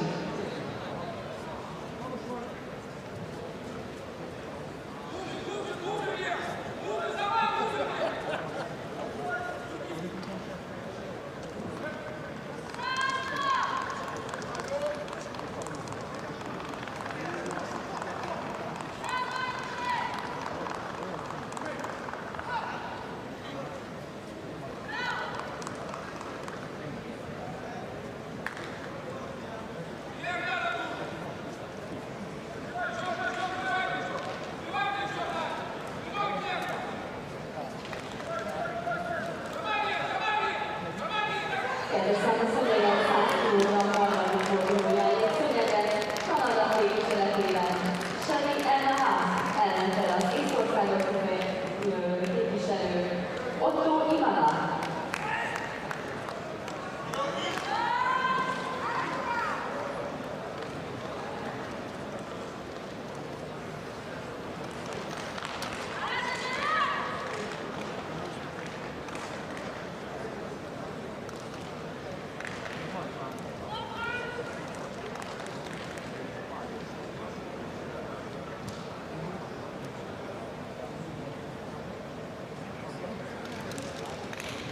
That are 5 minutes to go. Egyes számú szőnyegen negyedöntőben győzött Franciaország színeiben. Madelina Malonga, ezzel az elődöntőbe jut.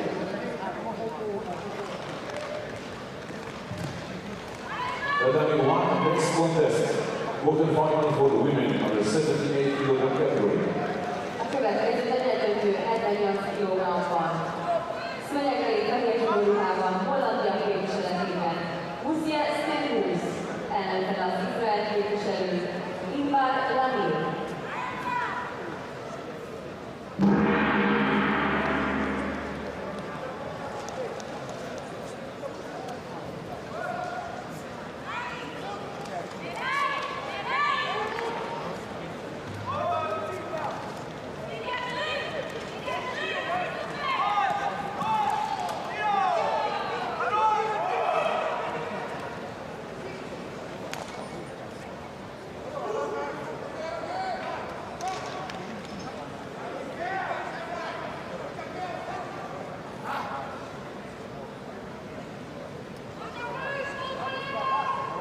Kedves számú szőnyegen 200 kg a harmadik fordulója következik.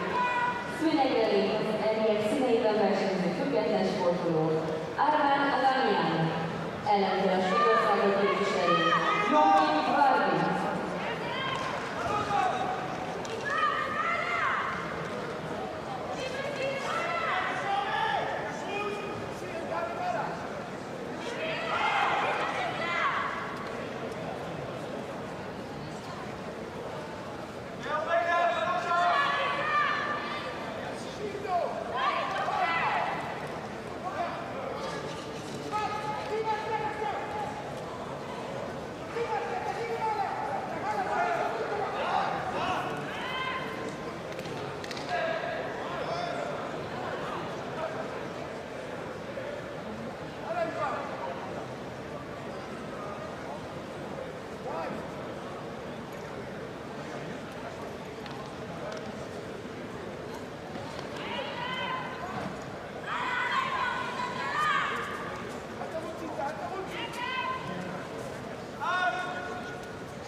Tatami 3, 2 minutes to go.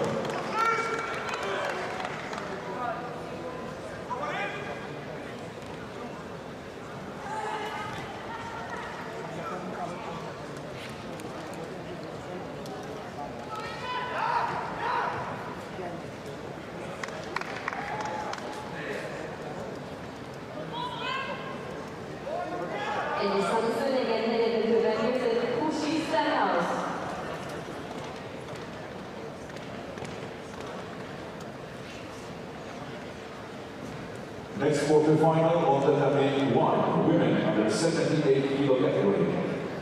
58 kg-os negyeddöntő következik az egyes számú szőnyegen. Fehér Judo ruhában szőnyegeli Németország képviseletében Anna Maria Wagner, ellenfele a Hollandiát képviselő Maria Kerker. Tatami 3, 1 minute to go. A 3-as számú szőnyegen 1 perc múlva kezdődnek a küzdelmek.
Tatami 3. Quarterfinal for men under 100 kilogram category. Hármas számú szőnyegen negyeddöntő következik férfi 100 kg-ban. In white jubilee for the Netherlands, Michael Corel. In blue jubilee for France, Alexandre Ire.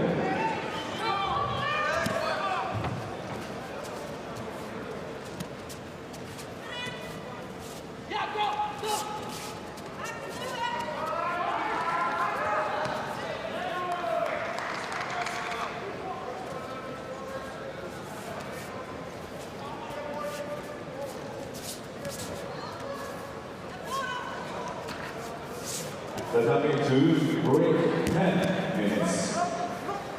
A 2-es számú szőnyegen 10 perc szünet következik.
So it was Michael Corel who really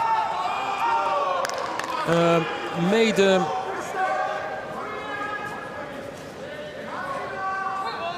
well, not a mistake, but he wanted to hop out of the contest area with Uchimata quite easily. Idir pushed him to the side and then counter-attacked him, but it was not a score, but a big warning for the Dutchman. First Shido on the board for Idir after a few Seonage attempts from Michael Korol. And we will see a few more, I guess. They're both shoulder throw specialists. Kouchi again from Michael Korol. And Idir, he has to speed up a little bit. He has to do something.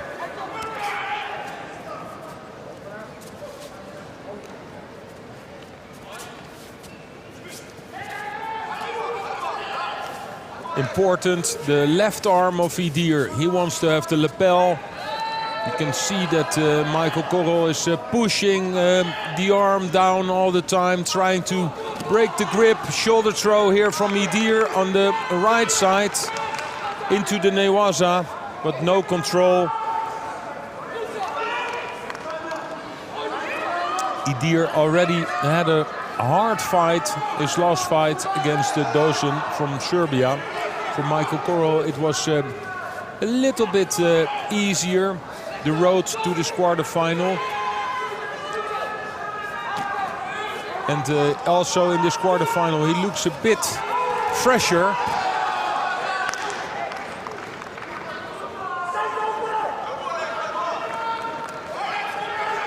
That was, of course, real close to a score. The elbow was just enough out, but you can see that Idir, there's not so much left in the tank anymore.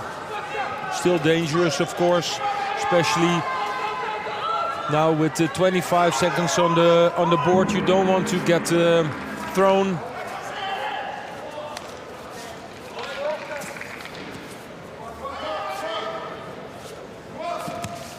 Again a shoulder throw, but this was not his best attempt of the fight. But another Shido for Idir. Yeah, well, how serious do you want to win this quarterfinal?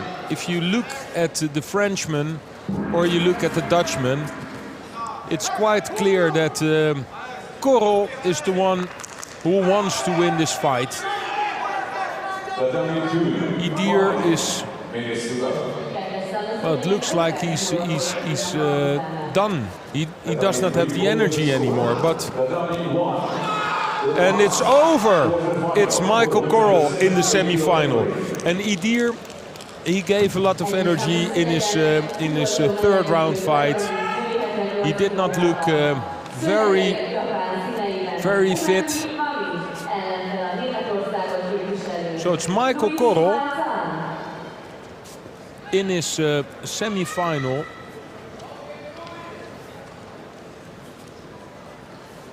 Michael Korol already has been on the podium in 2019, bronze medalist. World number 3, 2018 world bronze medalist. But then he came back out of the repechage. So this is his first semi-final. Great score.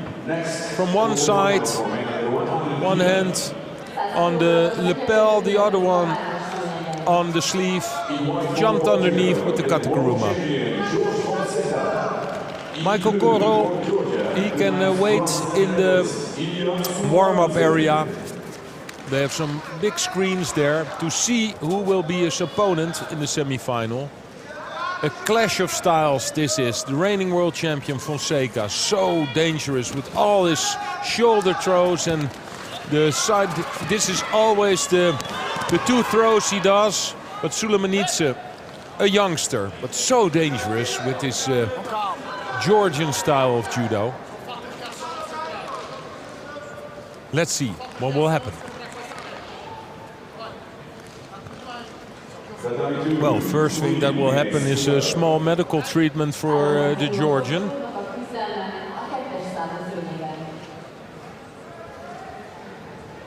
So some time also for Fonseca to take a bit of air, to relax.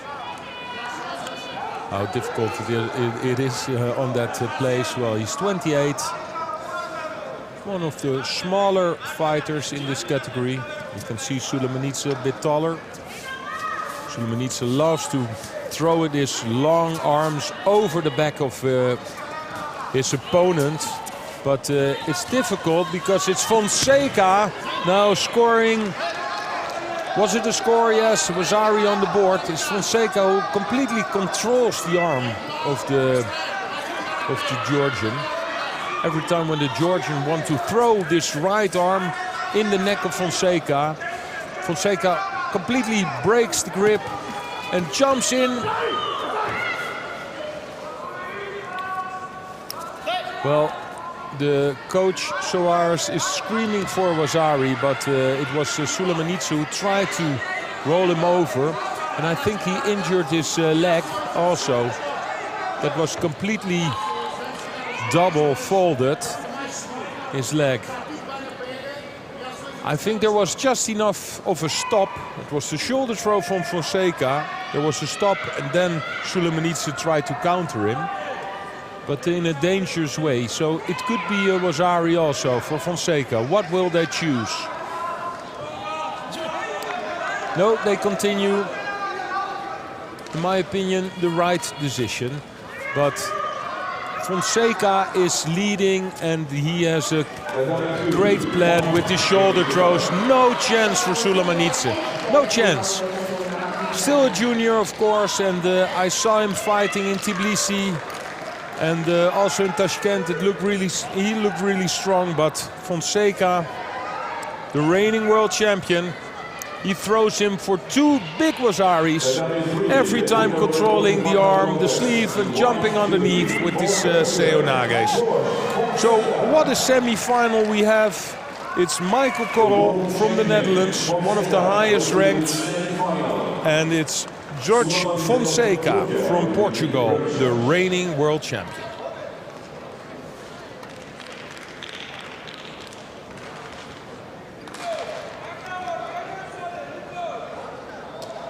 Ladies and gentlemen, now we have a break on Tatami 3.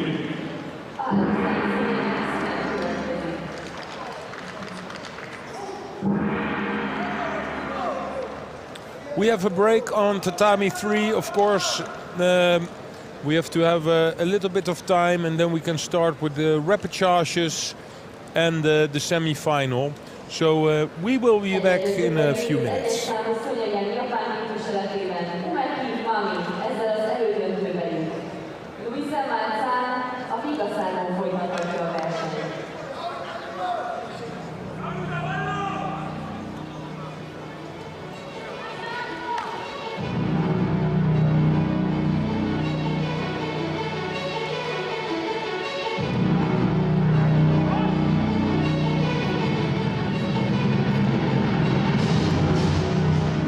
Ladies and gentlemen, the Tatami 2 quarter-final for men under 100 kilo category.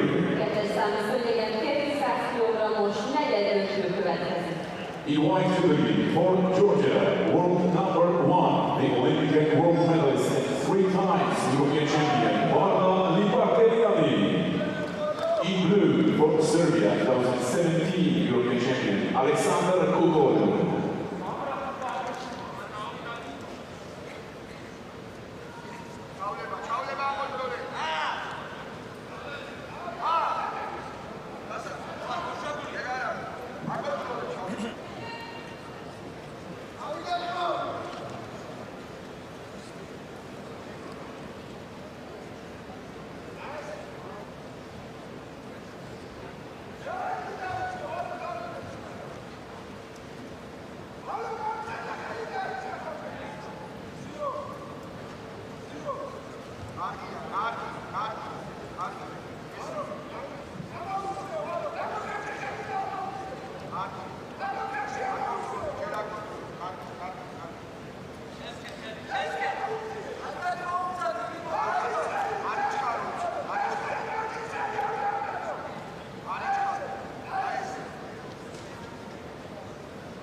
Ladies and gentlemen, the quarterfinal for men under 100 kilogram category.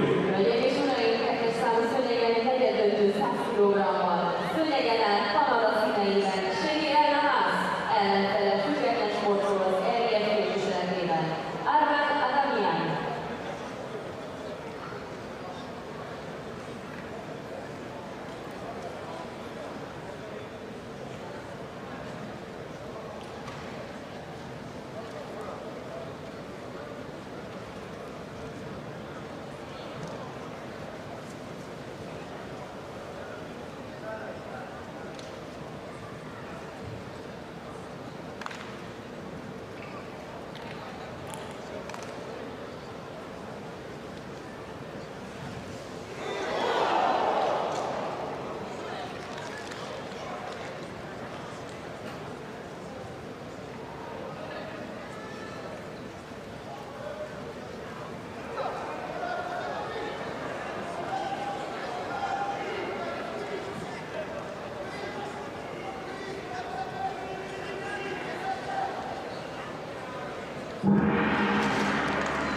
Kettes szőnyegen győz, ezzel az elődöntőbe jut Kanada színeiben. Armán Adamian a vitaszágon folytathatja a versenyt.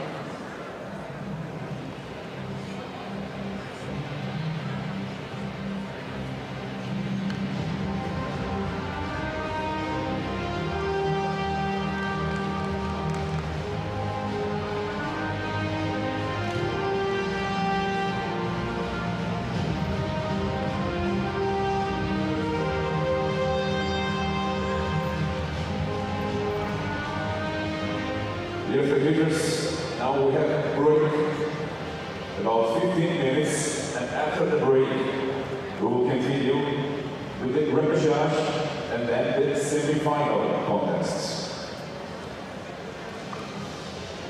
Hölgyeim és uraim, 15 perc szünet következik, melyet követően visszamérkőzések és elődöntők következnek a 2-es és 3-as számú szőnyegeken.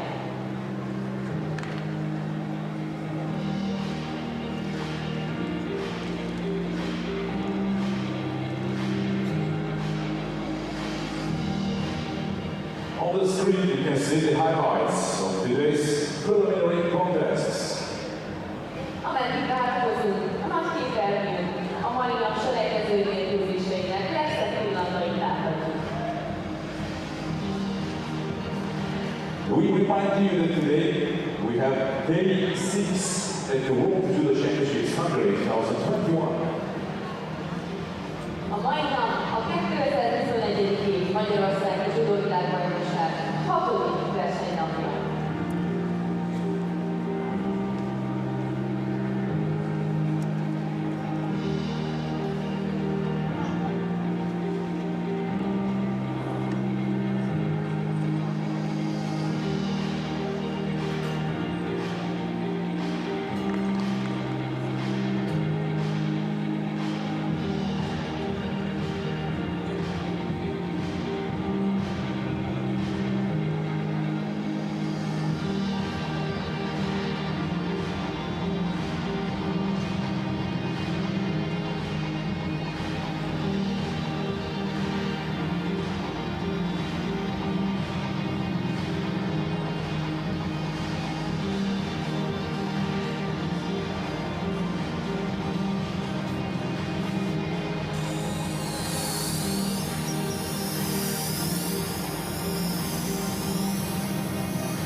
3 minutes to go.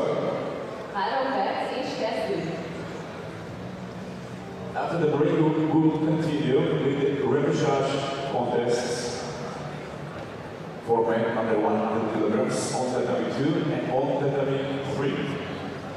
Hölgyeim és uraim, kevesebb mint 3 perc múlva megkezdjük a 2-es és 3-as számú főlegeken a női 78 kg-os és férfi 100 kg-os elődöntőket, illetve visszamérkőzéseket.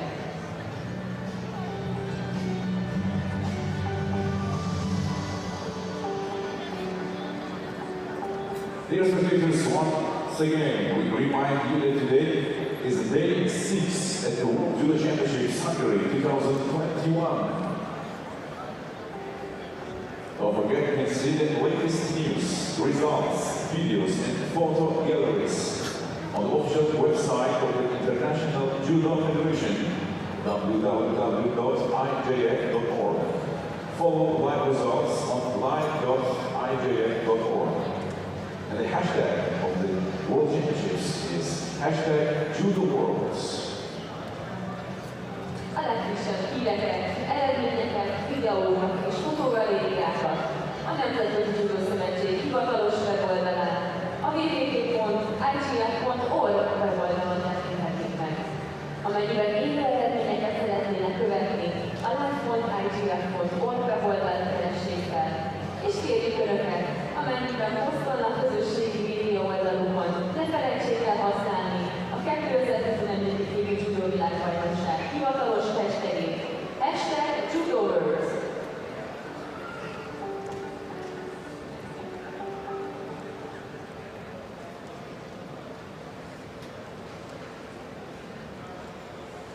One minute to go. 1 perc és kezdünk!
Ladies and gentlemen, it's time to continue with the repechage contests for men under 100 kg category. Hölgyeim és uraim, visszamérkőzés következik a 2-es és 3-as számú szőnyegen, férfi 100 kg-ban. Tatami 2, in white jewelry representing Georgia. We're back with the repechage for men under 100 kilograms on Tatami 3.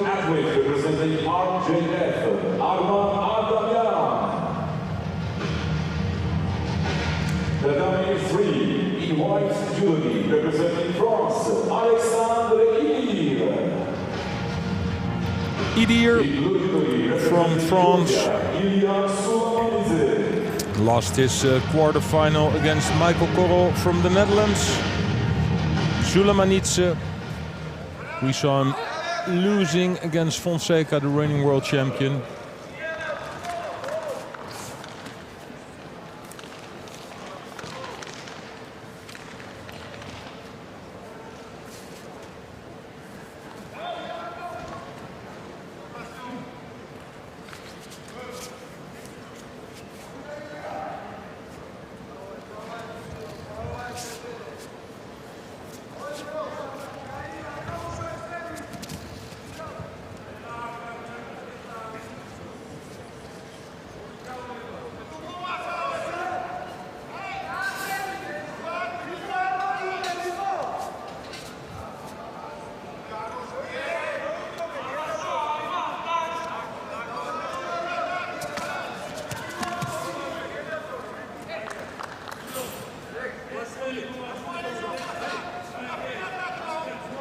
quite a cautious start of the fight for Idir. That's normal. He starts his fights quite often in this way.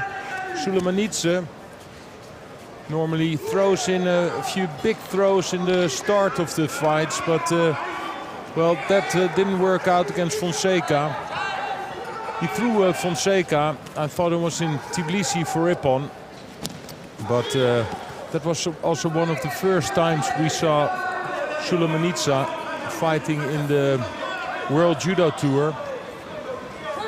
And now you can see that the fighters, his opponents, they did their homework. They know his favorite techniques.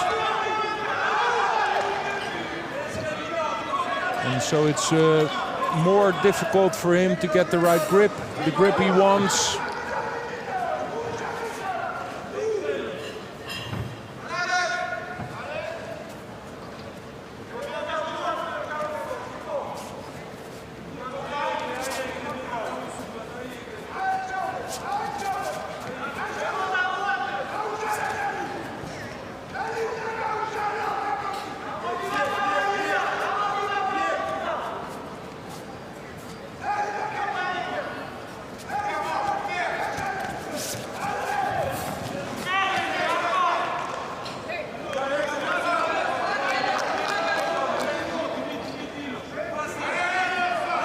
Idir, the whole day through, he doesn't look really fit.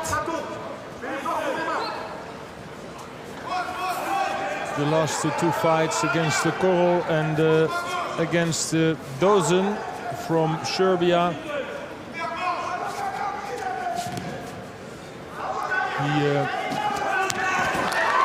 Yeah, well, Sulemanidze throws him with a big shoulder throw from one side, and you could see that Idir, it looked like he gave up. I don't know what the problem is, but he doesn't look like the Idir I've seen in the past. It's Sulemanidze with this big shoulder throw. Still a youngster, one of the newbies in the Georgian team, and he is in his first final block at a World Championship. Great. I liked the way he jumped in on one side, shoulder throw, straight on his back, Idir out, and Sulemanidze, he will be fighting for the bronze. So now the semi-final for men under 100 kilograms. It's the reigning world champion, Fonseca from Portugal, and it's Korol from the Netherlands. The first minute, Fonseca is so dangerous.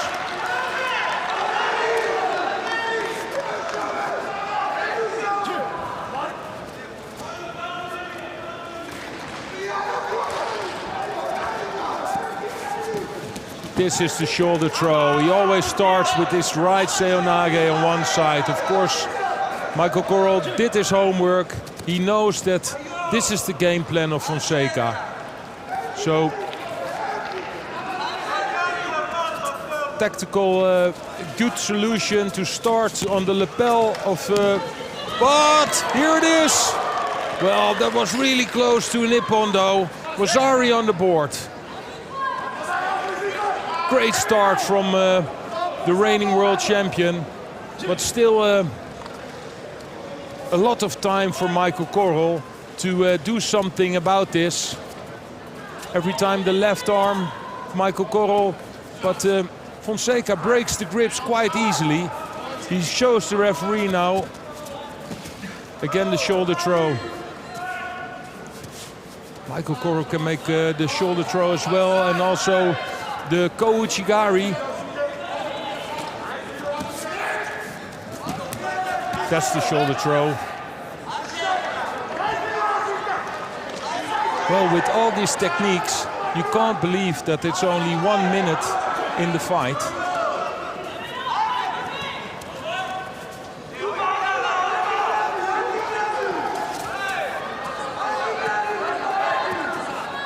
It's one-sided, way too long from Fonseca. He will pick up a Shido for that. And that's quite early in the match. That can be decisive later on. 3 penalties and then you lose the fight. It's Michael Corral, who's always great in tactical way also. He knows, okay, the Wasari is on the board. Quite fast it was in this semi-final, but he has all the time to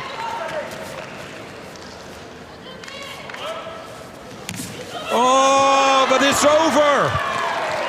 It's George Fonseca, the reigning world champion, who is in the final again with 2 absolutely stunning Seonages. I must admit, of course, I'm a Dutchman. I wanted Michael Corral to win. That has nothing to do with Fonseca, because Fonseca is a character. You love this man, the way he's fighting. Yes, look, of course. This man is so explosive, and you know that this Seonages, that it will come. Look at this. That was the first one. And then the Sode, it's on the same side, but he was standing in a left-handed stance, had the sleeve of Michael Corral and just jumped to the other side. Big ippon by the reigning world champion. Michael Corral up to his second bronze medal, because he will be fighting for this bronze medal contest. Won a bronze medal in 2019, and hopefully for him he can bring another medal to his home country. Another Dutch athlete, Marhinde Verkerk against Malzahn from Germany, the repechage for women under 78. This is Verkerk's last tournament. She's not competing at the Olympics. The Netherlands, they have another strong competitor in this category, Guusje Steenhuis. She's in the semi-finals against, I think, Malonga from France. And Verkerk was the world champion in 2009. It was a special moment. It was in Holland. Won a few kilos of medals afterwards. And for her, it would be amazing if she could get it into the final block. But then she has to win this fight against Malzahn, and that's not the easiest job to do.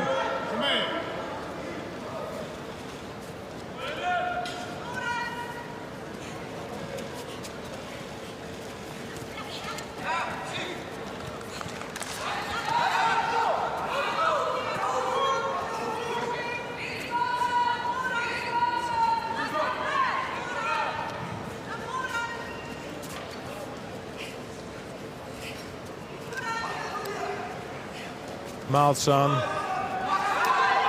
won a bronze medal in Kazan at the Grand Slam.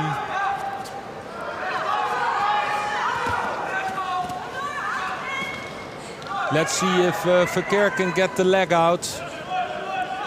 You can see the squeeze of the legs from Malzahn, preventing Verkerk to get the left leg out. The control was there for the upper body, but the referee calls Mate. They will be back in the standing position. Maarten Arends coaching Verkerk. That she has to dare, trying the Kouchi. Let's see if she can make this. You can see that Malzahn has the left leg really far away. It's the left leg that Marhinde Verkerk loves to attack. Most of the time Verkerk is in a left-handed position, but then makes right-handed throws. It is now Malzahn. Well, Strong gripping from both fighters, but now it's Verkerk. She has the right, and there's the right Seoinage.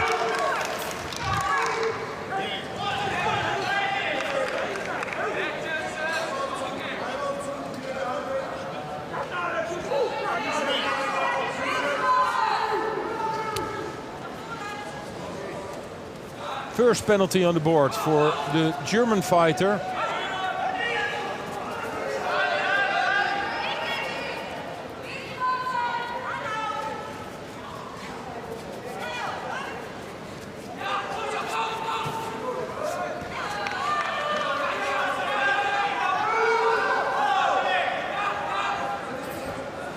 Well, because I'm on this tatami, I did not see what happened on the other tatami.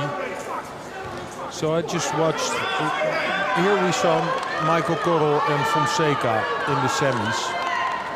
And I thought Lipartoianni and Adamian, well, that is at least what everybody expected would be in the semis. But it's Kukoye and Elnas from Canada. Both absolutely strong fighters, of course, but I think nobody would put some money on that semi-final for sure.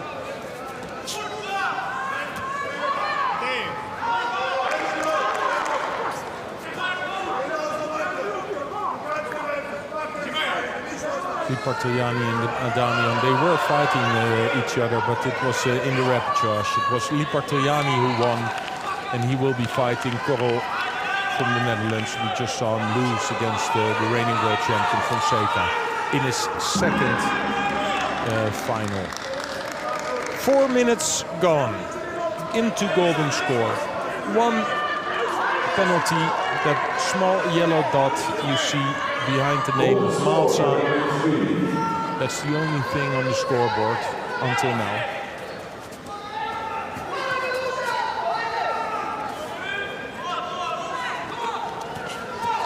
That's a strong attempt from Malzahn. Look at the dedication, but also a good move from Verkerk. You see Malzahn, she wants to have this strong right grip. And when she has the right grip, then she can make the Osotogari, the leg throws. If it's right to right, then maybe Verkerk is not as strong as Malzahn. So Verkerk has this left stance and then jumps in on the other side with the Seoinage. Not Morote, Ippon Seoinage, so the arm on one side. Oh! No, I think not enough control from Verkerk. It was Malzahn who made the attack. Verkerk tried to counter it. Can she get the elbow out? No. 5 minutes. We already are fighting. Well, the last few years, Marine Verkerk fought so many golden scores, and not for a minute or 2 minutes, no, really long. But it's the Wasari, so they watched it again. So we have the referee and then we have the video referees. The referee was on the other side. We could have a better look at it. And it was just enough push from Marine Verkerk to make the Wasari out of the attack from the German. So in her final World Championship, here we will see it. She will jump underneath, but oh yes, this was a great view from this side. Look at the arms of Verkerk. It's the right arm that pushes her down for the Wasari. So in her final World Championship, Marine Verkerk is fighting for the bronze medal. The semi-final, Wagner from Germany against Umeki from Japan. And Wagner already starts really strong. Umeki in trouble. It's a right-handed to left-handed fighter here.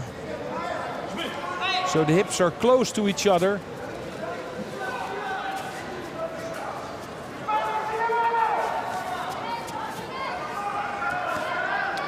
Now Umeki with a strong left hand in the back of, in the neck of Wagner. But a lot of pushing. Well, this is a good throw. Well, into the board. They have a few meters outside the contest area, but they went there. And it would be a shame if the Japanese injured herself in that way. She's taking some time. Nods to her trainer, her coach. Yes, I can continue.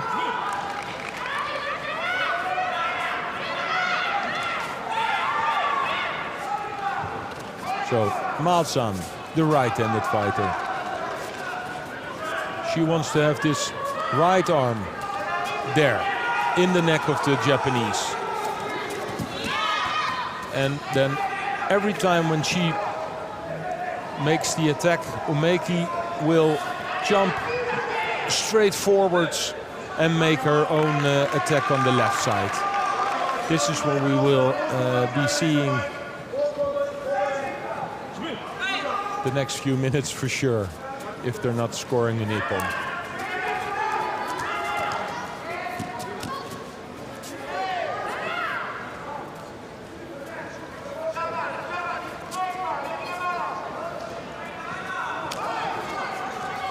Now it's Umeki again with the strong. Can she turn her over? No.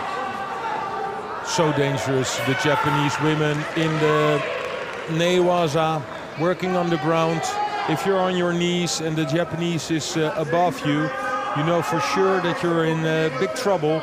They're so good in turning you around and keeping something out of it, like an arm or a shoulder. That's enough for them.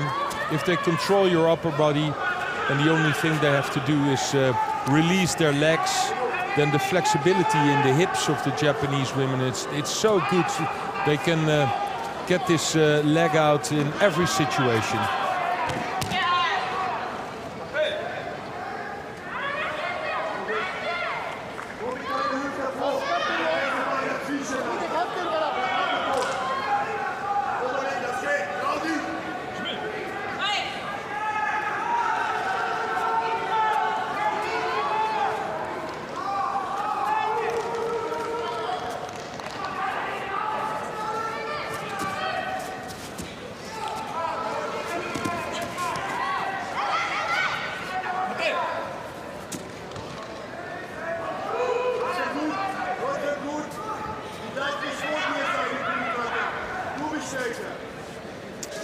Yesterday we saw Barbara Matic winning her world title.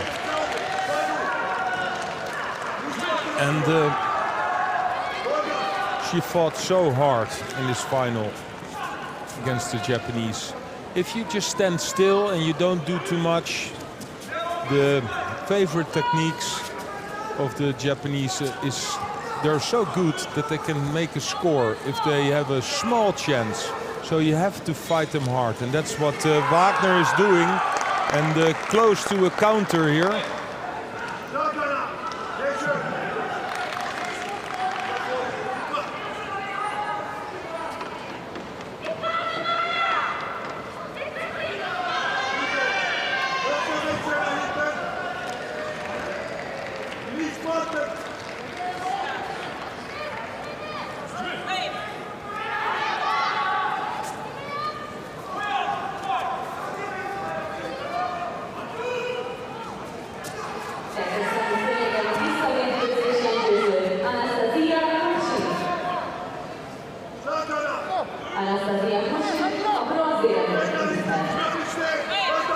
Umeki, the last time she was the world champion was in 2015, 2 years later, a silver medal for her.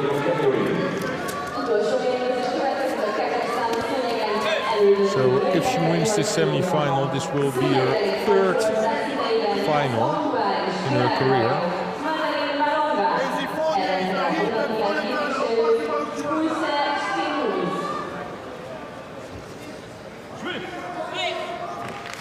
Wagner never medaled at the World Championship for seniors.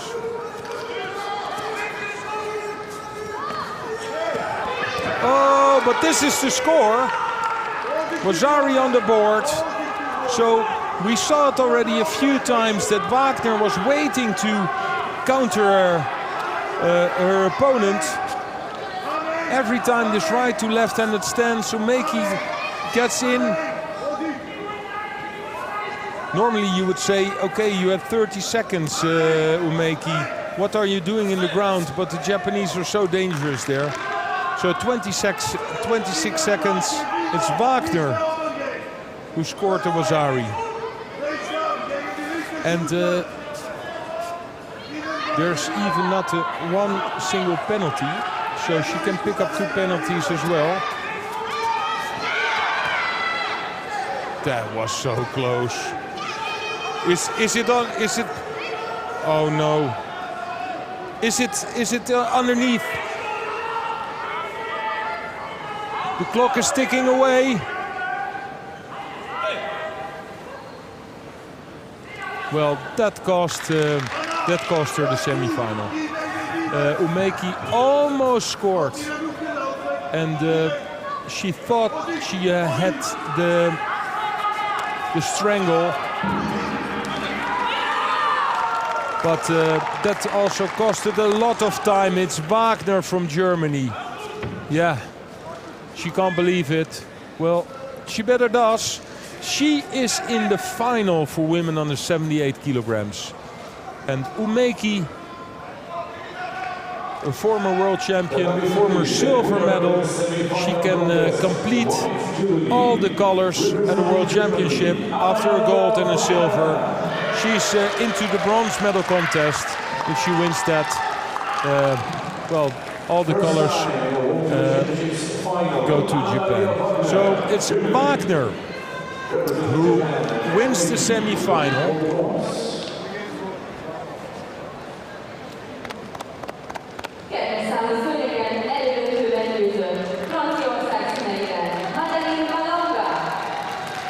This is a replay from a complete different fight. It was Marijn de Verkerk who won this repechage. She will be in the bronze. Ladies and gentlemen, the preliminary contest has finished. We remind you the final block today. The final block today, it will be 5 o'clock local time. We have 2 bronze medal contests for the women under 78. It's Turchin from the Ukraine. I love this girl, the way she fights. She will be fighting Umeki. And the other bronze medal contest, it will be a Dutch fight, Verkerk and Guusje Steenhuis. They battled for years and years. It's Guusje Steenhuis who will be fighting the Olympics in a few weeks. But now they're battling each other for a bronze medal at the World Championship. Nerve-wracking fight it will be. In the final, we saw Wagner from Germany against Malonga from France. The men's, what we can expect. It's Kukoye from Serbia. I think nobody expected that. Maybe Kukoye himself. He's always really strong, and he was already strong in the 90 kilograms category, but now in the final for men under 100 against Jorge Fonseca from Portugal, the reigning world champion. Unexpected final.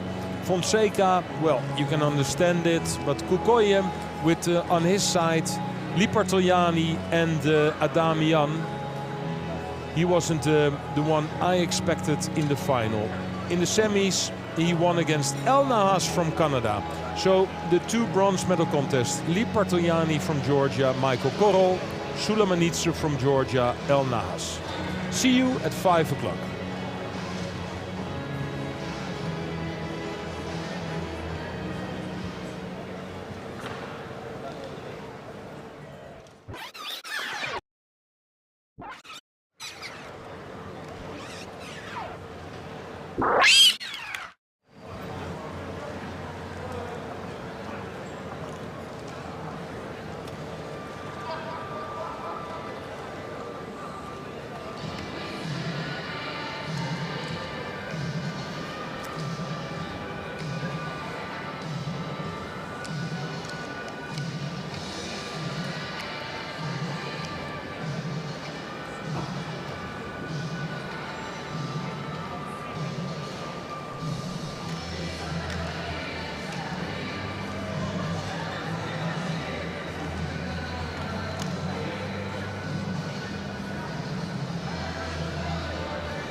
This weight category, but then when it came with the first of the second round, which started with Prodan and Malonga, well, that was where this fireworks started. Prodan may have given her hardest fight of the day. That was the biggest challenge for Malonga, and you can maybe say in two ways. Was it the challenge that the athlete was really up for it, had already had the first warm-up match, and then came along to Malonga, where that was her first match of the day.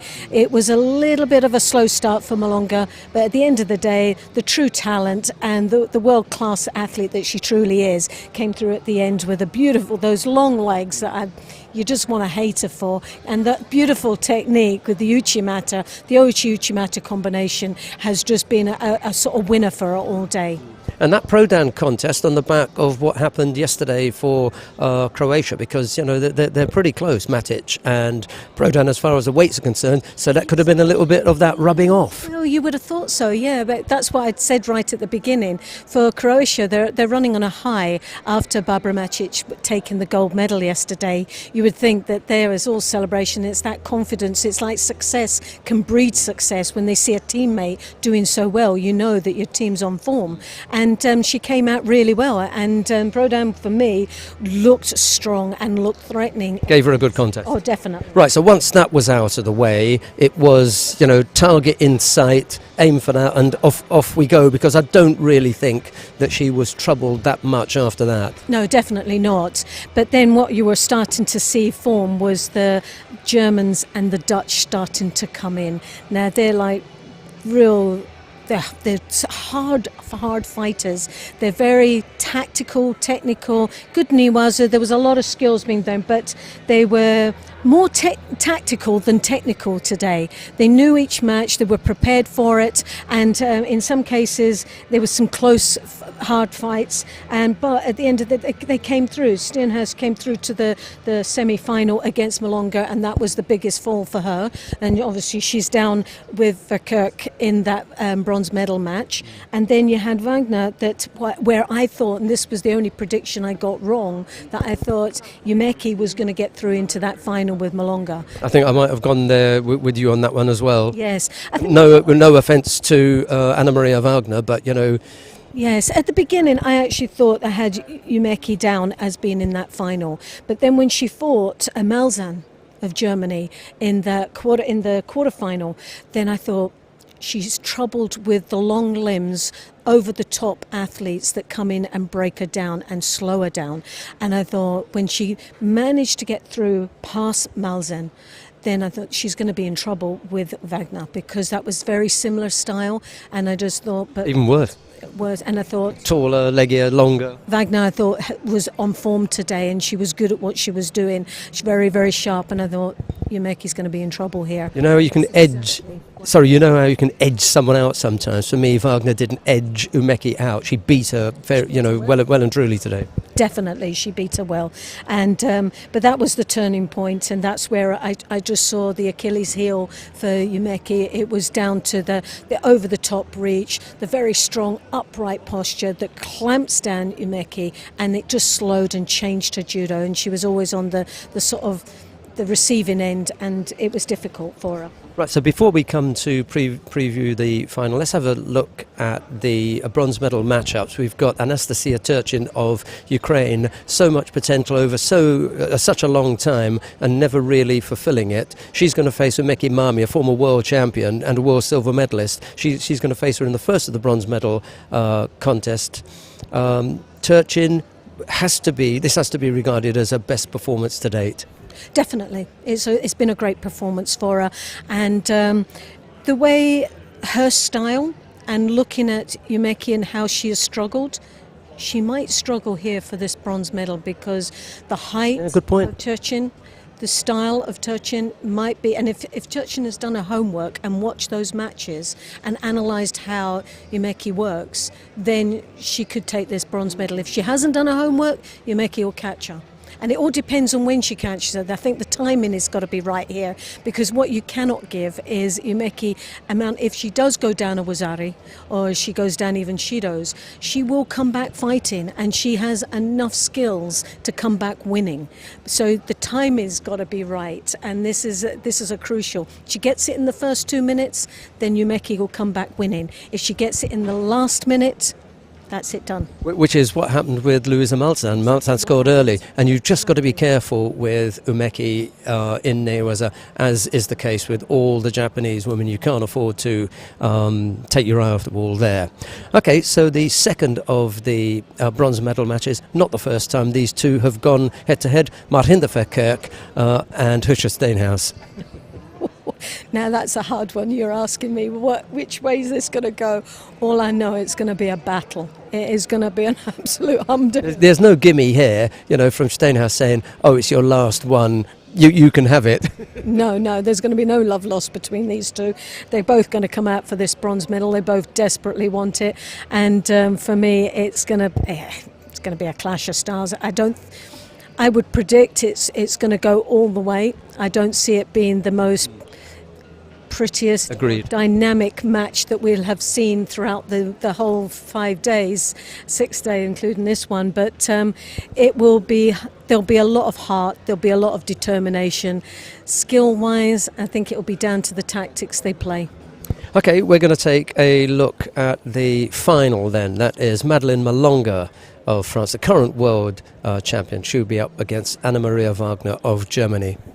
Malonga all the way for me. She's just over each stage for me, she's just got better and better, and she's a class act. She's got some very, very strong technical presence here. The Ouchi Uchimata, the Uchimata to the Ouchigari, those combinations are flowing well. She gets that arm over the top, then forget it. That's it. It's all done, over and done with. She's very, very strong today. She's sharp, as we can see here. Look at that arm over the top, deep in, the Ouchigari right through her. She don't just plant her, she buries them. Absolutely buries them. The drive on that technique, and even the Uchimata, the drive forward, it's a fantastic combination. She can do it both ways, Ouchi to Uchimata, Uchimata to Ouchigari, and both times very successful. It's worked today. She's on form. A bit rocky to start with, put that down to being her first match, and just a little bit sort of throwing the cobwebs off. Yeah, just as well to get that one out of the way early when it didn't really trouble her too much. I get the feeling as well that given, almost in every round, you see her growing in confidence, as though, can I really defend my world championship title? 2019. It's been much longer than it usually is. It's only a year. This is 2 years here. And, you know, have I still got it? And every round she goes through, it's like, yeah, I can. It is me. I am the world champion. And with that last one against Husha Steenhuis there, when she buried it, it was like a confirmation of that. And Steenhuis is not an easy pushover, there's no doubt about it. I thought there would be a little bit more, because I thought Steenhuis would have come out more of a tactical ploy to kill that arm that comes over the top. She just wasn't able to stop it. It was like a train coming at her downhill, and that was it. She killed it straight away. But I think Malonga is prepared for this. She knows what, if she was analysing herself, she'd know how to beat herself. So she knows that these top athletes have got a game plan when they come out to do well against her, and they know what it is. She's just one step in front of them. Okay, we're going to take a look at the plus 100 kilo category now, but before I do that, I just want to go through the route for or what happened with the number 1 seed today. He did have a really difficult draw. If he was going to do something and win a world title for the first time, we're talking about Valam Lipitiliani of Georgia, he was going to have a tricky day. But it started well for him. He had a first round bye, and then he had a really tough first round contest against a super young fighter from the Netherlands, Simeon Katarina, squeezed past him, and just when you think that everything's going to go well for you, you come up against the Japanese, Ida Kentaro, a real threat. Saw him off as well, and he could, if you were looking at the draw, have been facing Kuramov of Uzbekistan. The Uzbeks are having a terrific time, or Nikiforov of Belgium, who has given him some real problems in the past. Instead of that, he came up against the unseeded Alexander Kukolja of Serbia, who's only in the last year or so come up from the under 90 kilo category. And at that point, if we were looking at the other quarter, we were looking at a possible Lipitiliani Adamian matchup. Neither of two got through.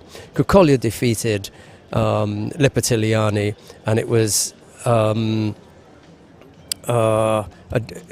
then El Nahas, Shadi El Nahas of Canada, who sorted out Adamian, and we ended up with a Kukolja El Nahas semi-final. That was a bit of a surprise. It was definitely a surprise, but you know, these two athletes, like you say, they're consistent. They're always there. You watch them perform and you go, oh, they were just out of the medals. Oh, they just had a chance there. And today it just seemed to connect for both of those athletes. Sad thing about they're in the same quarter. You just think, oh, sod's law that happens to them. But it was a great match. Kukolja, for me, he's been on form. Revelation. El Nahas against Adamian, that was a brilliant match. Absolutely. Super. He fought out of his skin on that. Well deserved. I think, for me, El Nahas deserves a bronze medal based on his performance. He really does. He has had the performance of his life here, and he deserves to come away on that podium and with a medal around his neck. But you've also, Kukolja, for me, he, in 90 kilos, always showed that he was world class. He was world class. True. And like you say, just had someone else in there.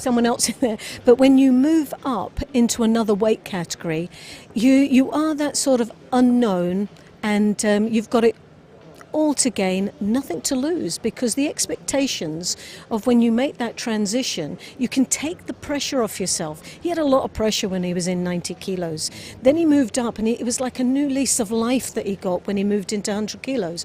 And from there, we have just seen him flourish. He has got stronger and stronger, and he's become more and more confident in his ability. And it's going to be a very interesting match, because we've got two very different athletes here. Well, we'll come to the opponent in a minute, because Loretta and I have we've only spent about the top half of the draw. If we were talking about the 100 kilos, that all happened in the top half. Now, in the lower half of the draw, everything went to plan. Who should get through through their quarter and into that semi-final spot? It all went to plan. It was Michael Correll of the Netherlands and the current world champion Jorge Fonseca who eventually went head-to-head. Well, Correll came in as the number 2 seed in this World Championships. great start, being seeded so well. Obviously, when in the top 4 was Fonseca, and he world champion. 2 and 3. So for me, it was always going to be. I always felt that. I thought Corel would have been the man to get through to the final, really, when he started off. He started off so well, but it did come to that semi-final, and against both of them head-to-head. Now, straight away, you could see the opening of that was Corel was tactically knew what to do. As a lot of people that watch Fonseca, he is a big thrower. He's an entertainer in all the ways. And I'm an absolute fan of Fonseca, always have been for many years. And when he won his world title, for me, that he'd done it. Whether he was going to repeat it, I doubted that. I really did.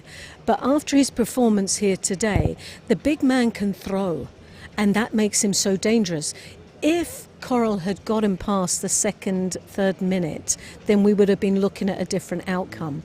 But Corel came out, he tried to block, he wasn't successful at that, and Went over twice. 2 big throws. And the last one, the sleeves were completely trapped. He had no chance. Had no chance whatsoever. 2 massive throws, Cianagi and I think it was the Sodi that he came in the end. Even though he had the sleeve, and you thought, well, he's blocked it, he's got a chance, because that happened in the earlier minute, and you can now work your way in breaking him down. But Too strong. Too strong, powered the man over, and that was it all. So this lift from being a world champion has taken him up another notch, Fonseca. He was a contender before he won the world championships, and now afterwards he is world class, he is a world champion, and he is now fighting like a world champion, and he has got a massive chance here of retaining that title. Right, we are going to come to preview the final of the under 100 kilo category in a minute or so, but before we do that, we're going to have a look at the bronze medal matchups. The first of the bronze medal contests features the Nearly man, Varlam Lipitiliani of Georgia, up against Michael Corel of the Netherlands. I'm going to go with Corel. I think he's fought so well today, and I think it's his time to get on that podium with that bronze medal, and I think he can do it. It's going to be. The Georgians have been very strong, don't get me wrong. They are performing well throughout this World Championships. So there's no doubt and questioning about how prepared the Georgian team are. But I think Corel, there's fire in his belly, and I think that he could get that bronze medal based on that pure grit and determination.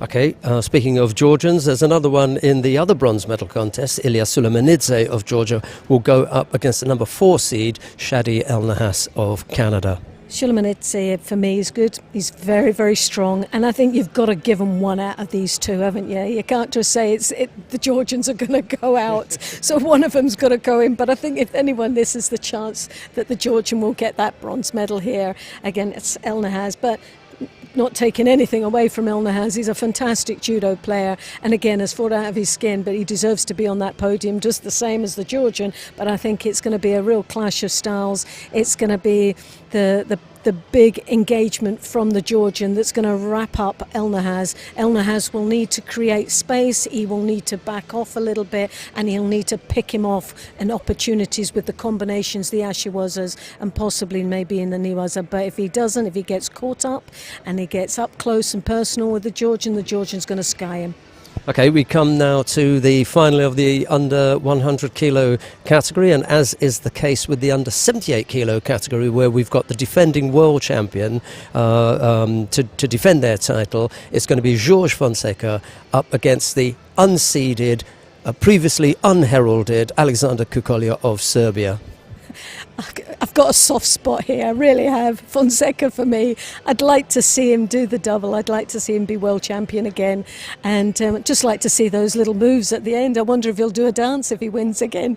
It is an incredibly tall order for Alexander Kukolja. First of all, he knew coming in here that the only way that he could get to Tokyo was to make it to the final.